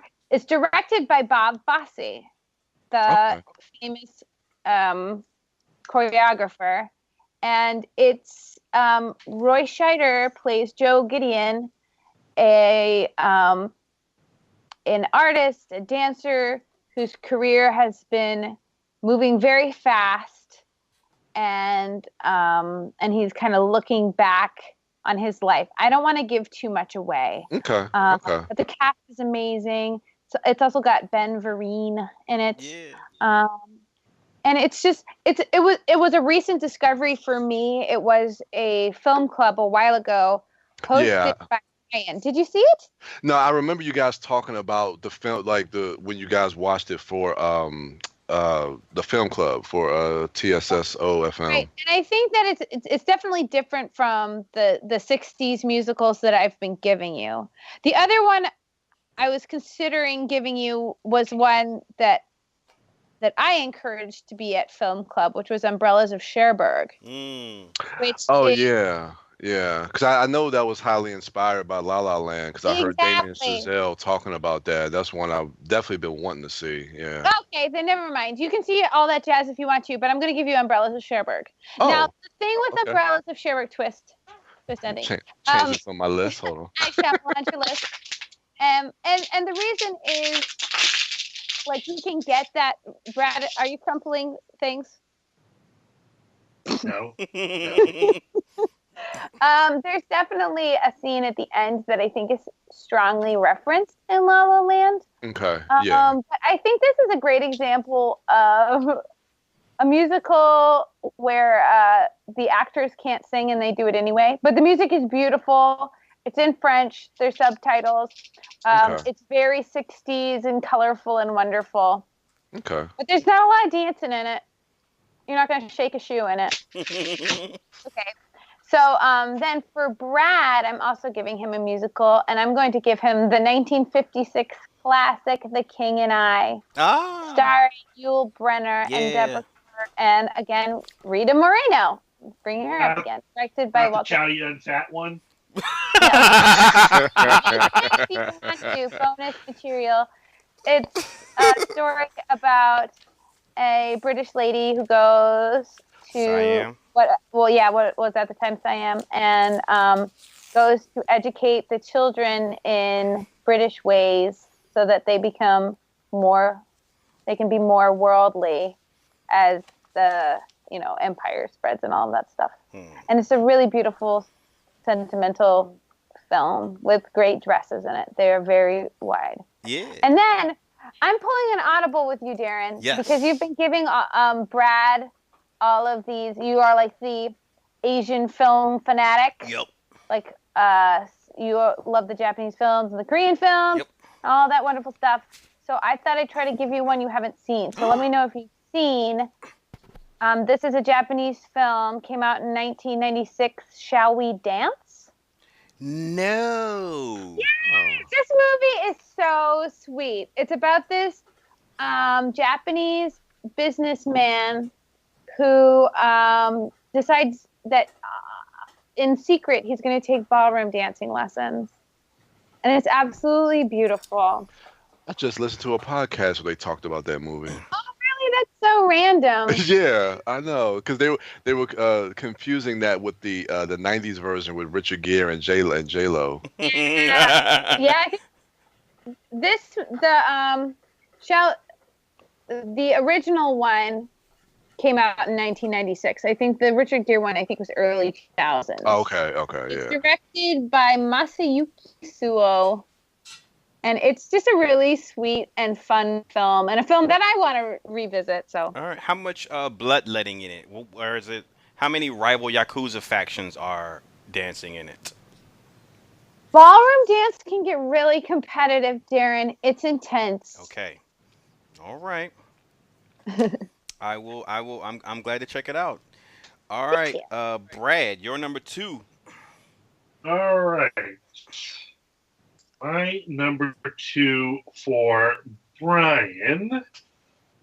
I'm pretty sure you haven't seen this before. I know I was talking a lot about it around the time that Captain America: The Winter Soldier came out, so maybe you've seen it since then. But Okay. it is the classic blaxploitation movie Trouble Man. Yeah. No, I haven't seen that. All right, now is the time. It's 1972.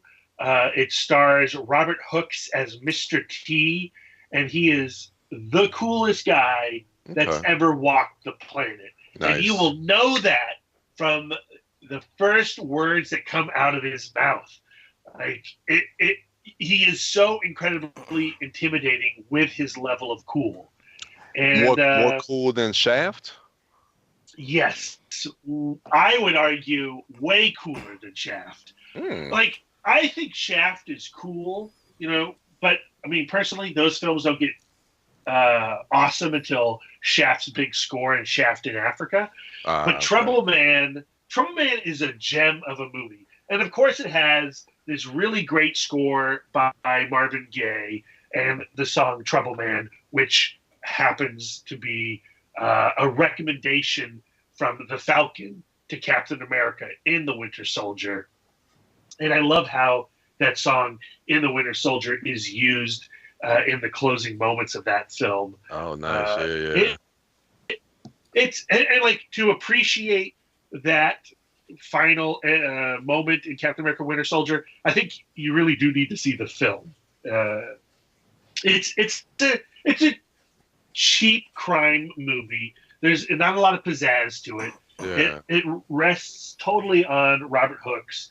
Paul Winfield's in it as well, and he's pretty darn great. But it's Robert Hooks' movie, and I know it's time to revisit it myself. So I want you to see it. That's pretty cool. That's pretty cool that the Russos, if they reference that movie and Winter Soldier, I think that's pretty cool that they did that, especially if that movie is not well known to the masses. I think it's one of those cases where, they're certainly referencing the song. And The song, yeah. The soundtrack was more popular than the film ever was. Okay, got you. But there's a great climax, a great shootout at the end of this movie too. I'm looking forward to revisiting it. I'm looking forward to getting your take on it. All right. Okay, for Lisa, Yay. I'm going with one of my all-time favorite movies. I believe it is my 13th favorite film of all time. For some reason, we haven't visited it yet together, and that's kind of baffling to me. But it is Roman Polanski's 1974 neo-noir Chinatown. Yay. And I think you're just going to eat this up. It's a film that is obviously obsessed with the past, obsessed with noir and the nostalgia associated with noir. Jack Nicholson has never been better as the private investigator who is hired for just it's like the Maltese Falcon. It's just an obvious easy case that explodes into local government conspiracy and just horrible human behavior, and absolutely wonderful, great performances by Faye Dunaway and John Huston. Yeah, can't wait for you to watch it. Yay, thank you. Now, for Darren, this is one where I'm going to have to ask. If Darren says he's seen it, then I've got another movie, but maybe he hasn't. How familiar are you with Charlie Chaplin movies, Darren? Whatever title you're going to say, I haven't seen it. Okay, there we go. Yay! I'm going with The Great Dictator. Okay. Yeah. It's not a silent film. It's one of his talkies. But it's, again, like Chinatown, one of my all-time favorite movies.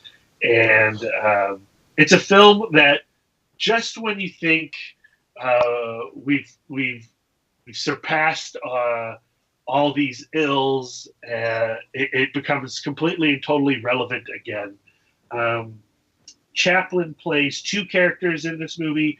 He plays the dictator Hinkle, who's basically Adolf Hitler, and he plays a poor Jewish barber trapped in the machinations of this fictionalization of Nazi Germany.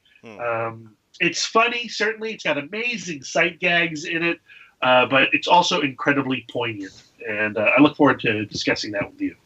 All right. I'm ready. So for my number 2, Lisa. Yay! I heard you haven't seen The Green Mile. I have not. And I'm due for a good cry as well. So, this is one of my favorite films of all time. Directed by Frank Darabont. It is an adaptation of Stephen King's writings, and it stars the late great Michael Clarke Duncan, the also great Tom Hanks. Who else is in it? Sam Rockwell is in this movie. Who else is in this movie? There's William Sadler. William Sadler's in. Oh, yeah, that's right. He is in the movie. Oh my goodness, he's the dad. Oh man. Yeah. I don't want to. I'm just going to say that it's a great movie. I don't want to spoil what the synopsis is. It just takes place at this prison in the South back in the day. Michael Clarke Duncan is in prison there, and he is awaiting. He's awaiting his execution. And the Green Mile is this strip of flooring in the prison that leads to the electric chair. So, when you're walking the Green Mile, you're on your way to, you're being led to the electric chair. And it is just about this. It is about how this prisoner affects these people, the guards, the other inmates at this one particular institution while he is on death row. And that movie destroys me every time. Like every time. Whenever I feel like I need a good ugly cry, I could just put on that movie and it just gets me going. I love this film. And it's one of those movies where, it will make you lament the loss of Michael Clarke Duncan, because he's so good in this film, so great. All the performances are great, really, in this movie. I look forward to sharing tears with you. Yay! With this movie. Well, thank you. Yeah. Let's see. I totally skipped over Brian. Brian, you're number 2. So you're kind of giving you a easy way out with this one, because this one is not readily available yet, but I'm almost positive. I'm pretty sure it's going to be available for you to see at some point in 2018. Matwetwe is a coming-of-age adventure following Lefa and Poppy, best friends of recent high school graduates, on the hustle of their young lives. Over the course of one action-packed New Year's Eve in the iconic township of Atteridgeville, the boys try to score a huge deal, dodge a kingpin gangster and his violent minions, get the girl, and ultimately save their lives in this hilarious and sometimes very serious escapade. This is a film that you've heard me talk about on the podcast before. I called it. Wait, what's the name of this film? Matwetwe, but the other title it goes by is Wizard. So just look up Wizard. Oh. It's a 2017 film. I caught this at Fantastic Fest last year. Lisa did as well. That's why she was just cheering, because she also knows that it is a great film. It's so Uh, fun. it's a very fun film, but like it says, sometimes it can be serious because there are, it's a coming of age film.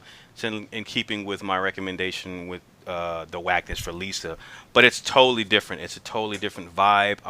It's this director of this film has a very unique voice, and I got to actually talk to him. Kagiso Lediga is his name, I believe. I actually met him and got to talk to him at Fantastic Fest. Very cool, down to earth guy. But I think you'll really enjoy this movie. Okay. A fun story, a brisk story, well written and colorful characters, and just a coming of it. Coming of age stories have been done countlessly. They're going to be done probably till the end of time. But the key is, and the trick is to tell it in a unique way and in a very your own specific voice. And this one does so in spades. So yeah, Wizard. That's your number 2, Brian. Brad, your number 2. Yeah. Uh,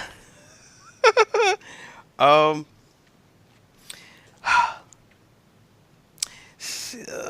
I guess I wanna give you one more anime. But this one's not a nice, bright, and um, colorful one like Your Name, or even Macross. Not to say that story-wise Macross is bright, but this one's kind of heavy. It's written by Mamoru Oshii, who did Ghost in the Shell, and he also, I want to say, he worked on Appleseed and stuff like that. But it's directed by Hiroki Okura. It's called Jinro, the Wolf Brigade. Um, the IMDb description is: a traumatized member of an elite paramilitary force falls for the sister of a female terrorist courier who died in front of him on duty. And I would just leave it at that. All right. This one is straight up drama with a little bit of, I don't want to say espionage, but it deals with because you have the paramilitary and some terrorists and these rebels or whatever. So you have those two different forces or factions going against each other. So it deals with some, like, it's really just all character based drama and stuff like that. And when there is, I don't even call it action. I would just say violence. When there is violence, it's like, it's those sudden and brutal bursts of violence. It isn't really like cartoony, and it's impactful. It's meaningful. It isn't just for the sake of an action scene. Like, these things that are happening, these people are, very serious consequences to this dire situation that they're in. But it's a critically acclaimed anime in the circles of people who are well versed in anime. And it's a thought provoking film as well, and some of the stuff that it deals with. So I'm interested to see how you fare with it. All right. Yeah, that's my number 2 for everyone. This is it, Brian. The moment of truth. Uh, your Okay, number so I'm 1. gonna go out of order. So I'm not gonna go. I'm gonna start with you, Darren, because I think we've talked about this film and you've avoided it. Oh And man, I want to say you haven't seen this, and I hope not. Phone Booth. with Colin Farrell, Yeah, I've seen it. And Kiefer Sutherland. Hey, is yeah. that a spoiler? It's not a spoiler. It's not a spoiler because you can tell it's his voice. But yeah, I've seen that one. Okay, I don't know why I thought you said you haven't seen that. All right, I'll come back to you then. All right, Lisa. Yes. Again, let's stay with the themes here. Let's go 80s action. Oh, Yay. I've been going with 80s action.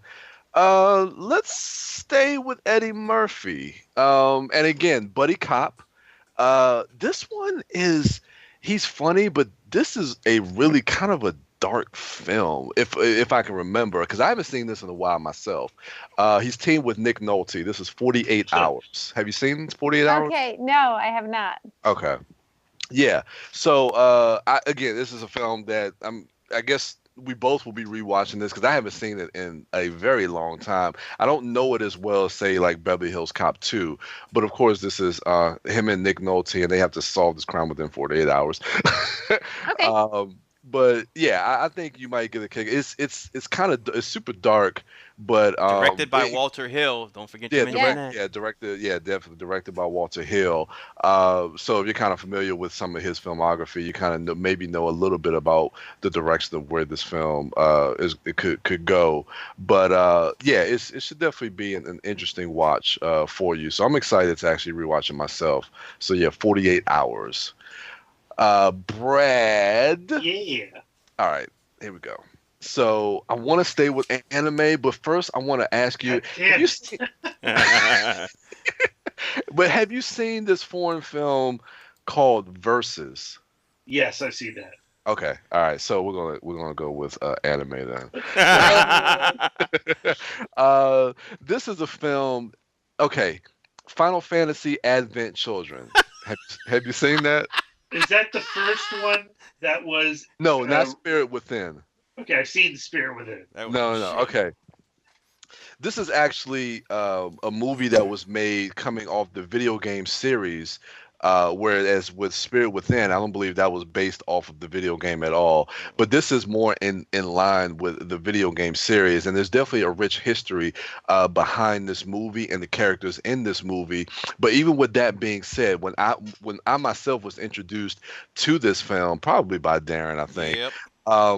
I knew nothing. I knew of the video game. Of course, everybody has heard of Final Fantasy, but I didn't know anything about these characters. But for me, just watching the film as a standalone film, I just got I got really involved and with the characters, the plight and the journey of the character of Cloud, and where his character goes by the end of this film.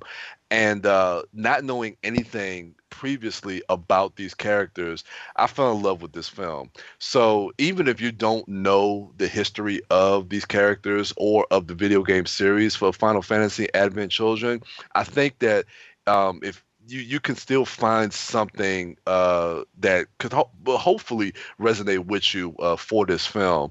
So excited for you to watch this film.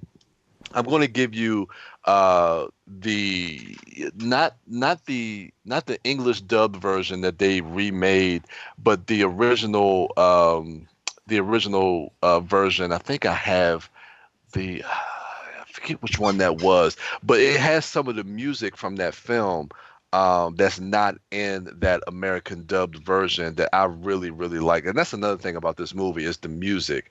The music is just, to me, is superb. I love this music to the point where I've been like downloading songs from the soundtrack, and it's beautiful the way that the music goes with a lot of the scenes, especially at the end. It has this very beautiful score that kind of caps the movie off. So I don't know. I think you'll kind of dig it. I'm hoping that you will. Maybe not. It's kind of.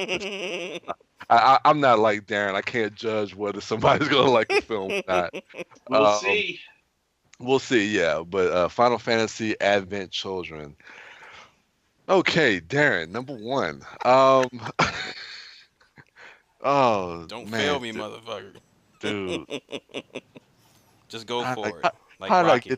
how did I get to the last one and then I've been doing so good. I've been doing so good. I could have sworn you haven't seen Phone Booth. Has he seen Cellular?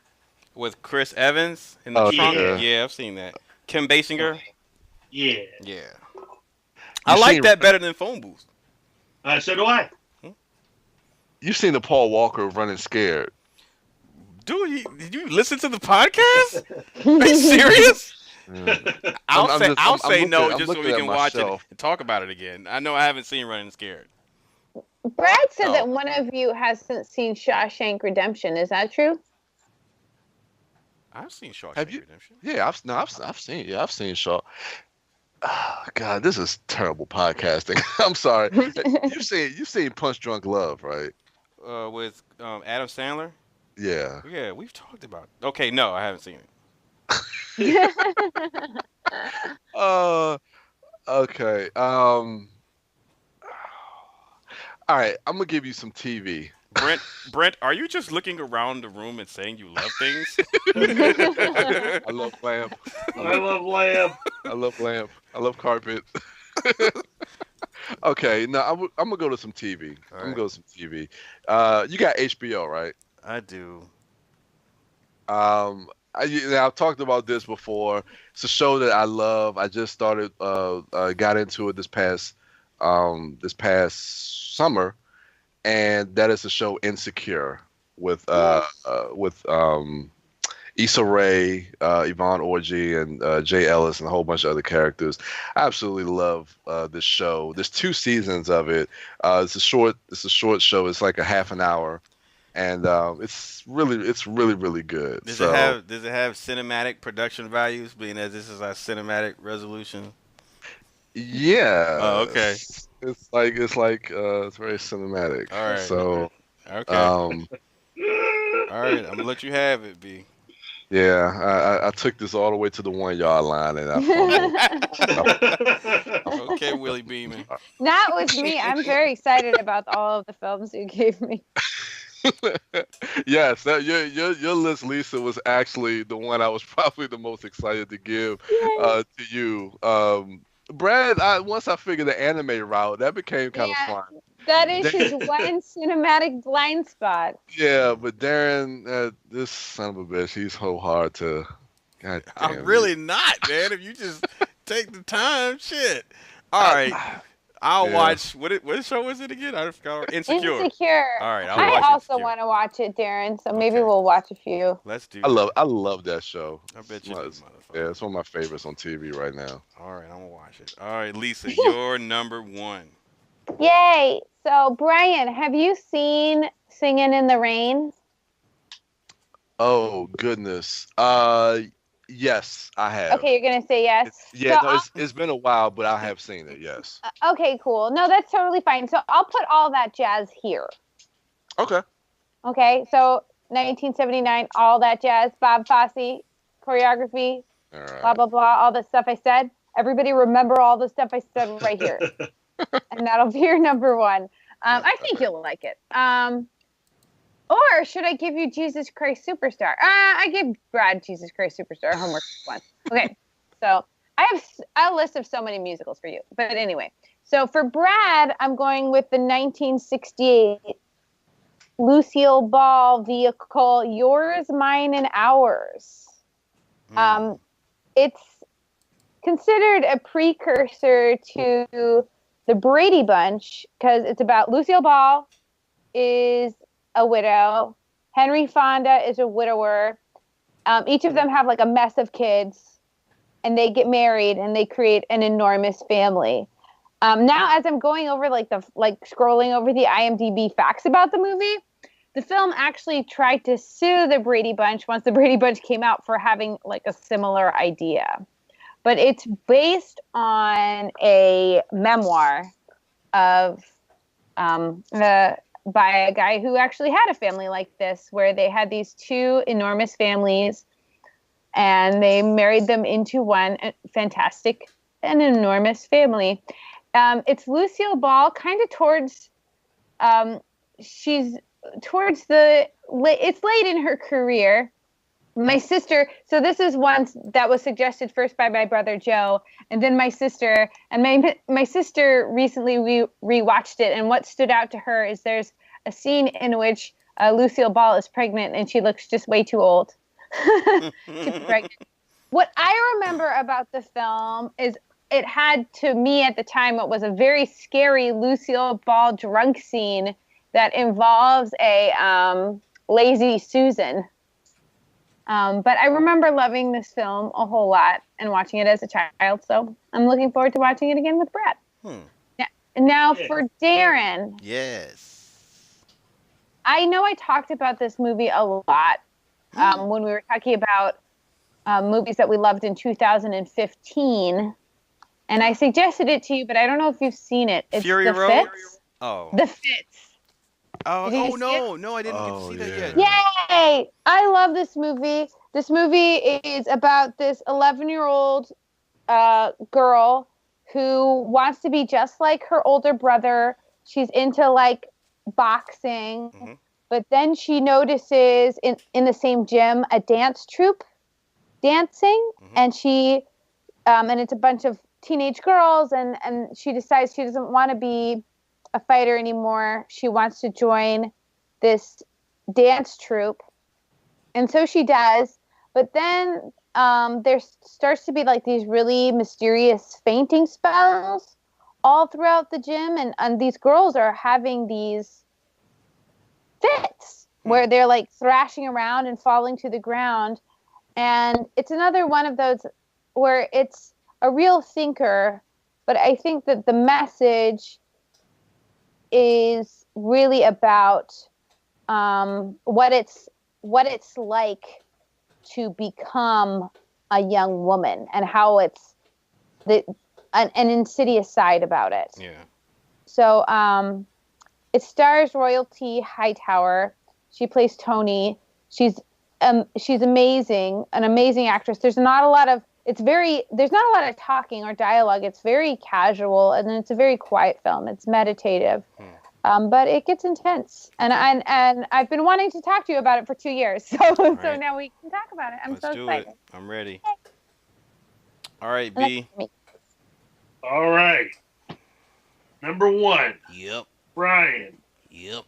Yes, sir. One of my favorite homework episodes of the entire run of this podcast was when you finally got to see my 5th favorite movie of all time, Star Trek II: The Wrath of Oh Khan. yeah. It's one of my favorite episodes. Yeah. Yeah. Have you watched Star Trek 3 yet? Not yet. No, I haven't. God damn it. So now's the time. You need to know what happens after the What Wrath happens? of Khan. You gotta find Spock again. It's the search for Spock. Yes. Oh wow, really? And this is. Do you seriously not know that? Well, I know that it's the search for Spock, but I didn't know it's an evil Spock.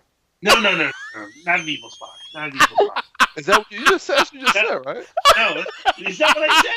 No, that's not what you said. We're all getting punchy. How long is this episode, Darren? I It's like it's 7 hours that long. But Star Trek 3, the search for Spock,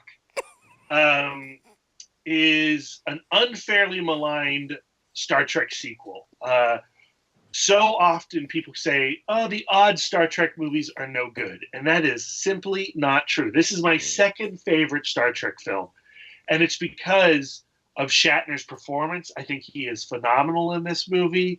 I think, it's all about platonic love between these two characters. Actually, not just between Kirk and Spock, but the entire Enterprise crew coming together to help out their thought to be dead friend. And there's a lot to talk about. And actually, it ties in well with Trouble Man, because Robert Hooks has a tiny, tiny role in Star Trek 3 as an admiral.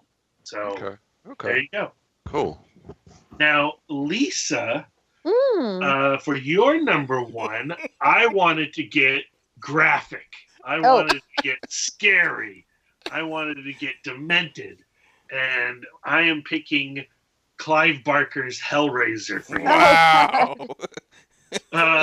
One reason is because I've had this Hellraiser box set that came out from Arrow Video for last year, the year before now, and I haven't cracked into it yet. But 2, I think this is one of those horror films that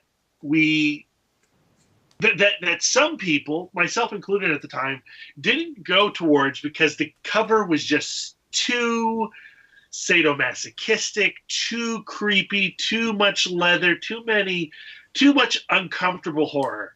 Like it's a level of horror that I think some people go, that's just not for me. And I think you'll be surprised by how relatable Hellraiser is as a story.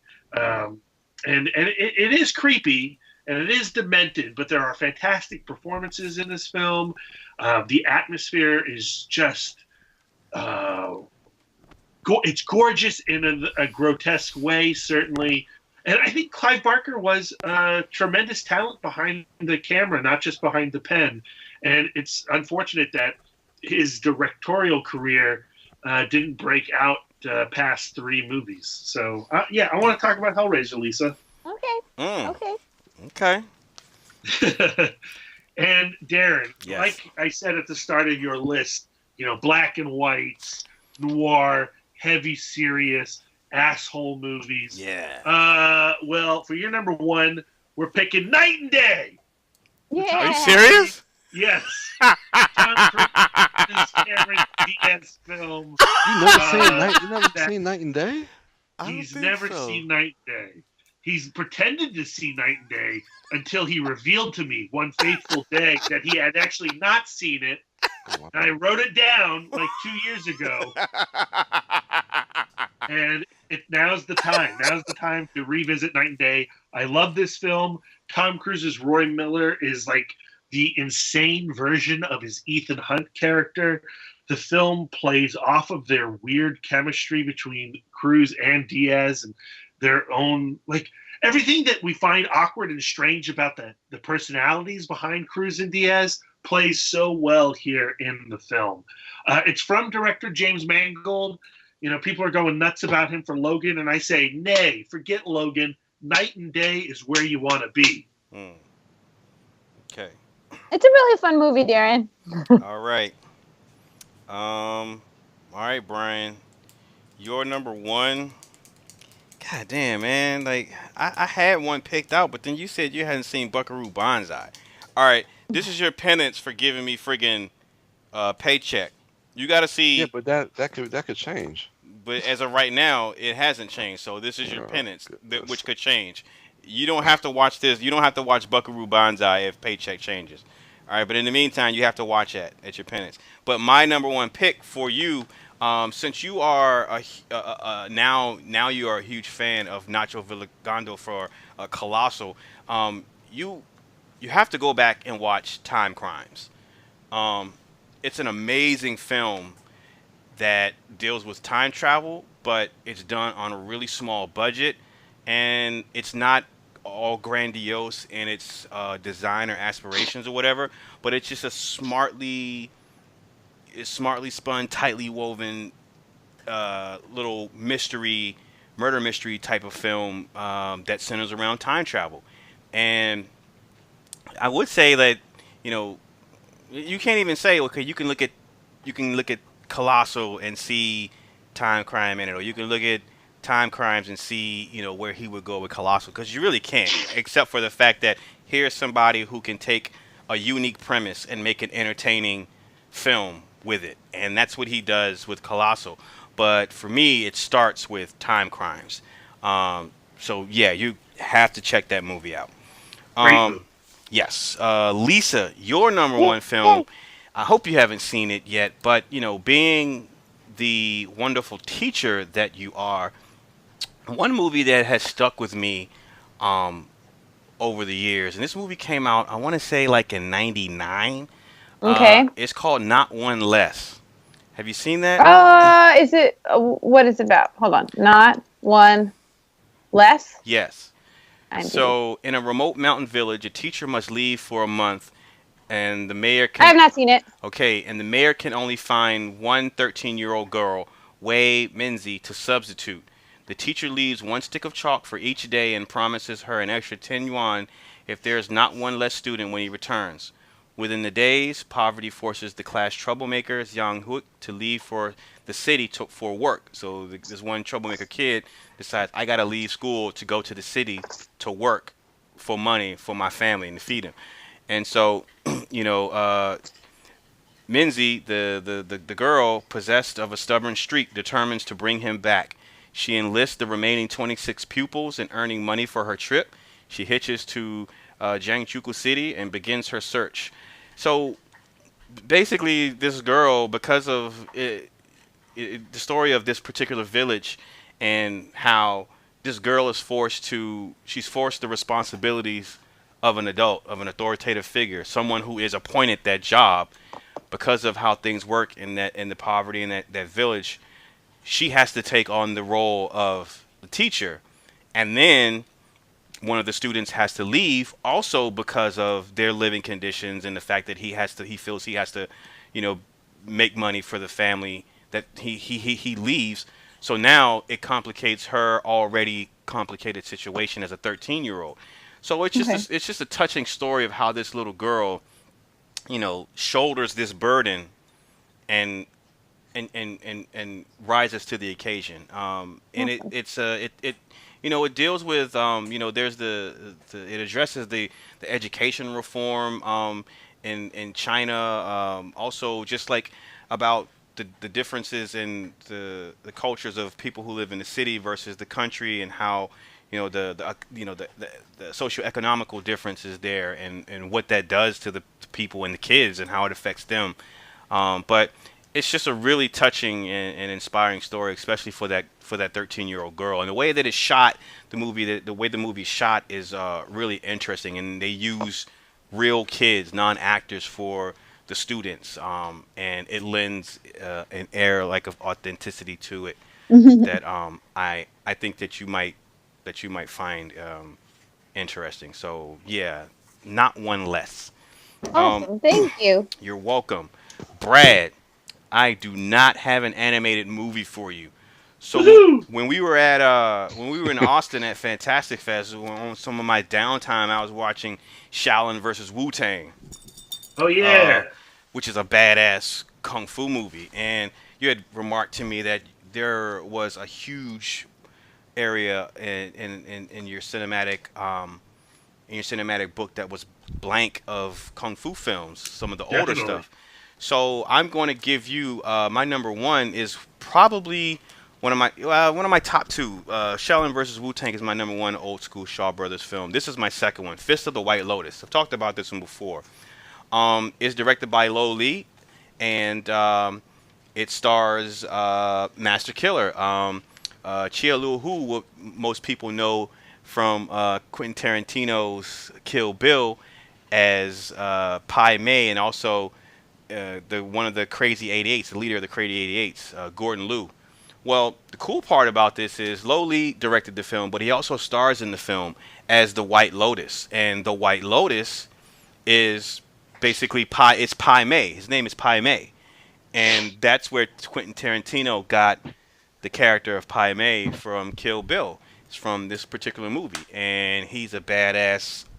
He's the main bad guy. He's a badass old school kung fu dude with the long white beard and his mythical like kung fu powers, and he fights. He faces off against Master Killer, the originator of the 36th Chamber of Shaolin, and it's just a badass kung fu movie. Like that end scene that I showed you of Shaolin versus Wu Tang. I mean, you have that type of martial arts craziness going on for the hour and a half runtime of this film. It's just a badass action movie, and I think you'll dig it. I'm really looking forward to this. Yeah, you're right. I need to watch more of these flicks, and I'm excited. To see the original Pai Mei. So yeah, that's it. Fist of the White Lotus. So we did it, ladies and gentlemen. We did it, Woohoo! dorks. Woo! So we got a lot of films to watch this year. Basically, is what you're saying, is what you're telling me. Do you want to hear something really sad? I do. So as we were going along, I was creating a list on Letterboxd, a Mhm. private list, and I got all the way to number 1, and then somehow I accidentally clicked away, and I hadn't saved, and now it's gone. Whoops. That So is I very don't know sad. what movies you gave me. I have got them it. all written I down. wrote it all down. Yeah. Okay, thank God. All Or right. Brad. Thanks, Brad. Ladies and gentlemen, as always, please feel free to watch these movies if you haven't seen them, so that when we go back and we review on upcoming Weekend Dorks, you can join along on the conversation, and we won't be spoiling anything for you. And so we should do one on the next Weekend Dork, right? Yeah. Yeah. And we So- just pick any one, right? Yeah. Okay, cool. All right. All right. So in the meantime, everyone, you can follow us on social media at ItModcast on Twitter, Instagram, and Facebook. Brian is at the Turtle Dork on Twitter, Instagram. I'm sorry, he's only the Turtle Dork on Twitter. He's at the Turtle Dork 1 on Instagram, and at Brian William Young on Facebook. Wife Dork is at Sidewalk Siren on Twitter, Instagram, and Letterboxd. Brad Gullickson is at Mouth Dork on Twitter, Instagram, Facebook, Letterboxd, and Untapped. And I'm Darren Smith, the Disco Dork, on all social medias. That's going to do it for us. Check out our Weekend Dork episode if you haven't listened to that. We got a review cast for Den of Thieves, unfortunately. Oh, man. Enjoy the rest of your weekend, folks. Watch some movies. That's going to do it for us. Thank you all for listening, And until next time.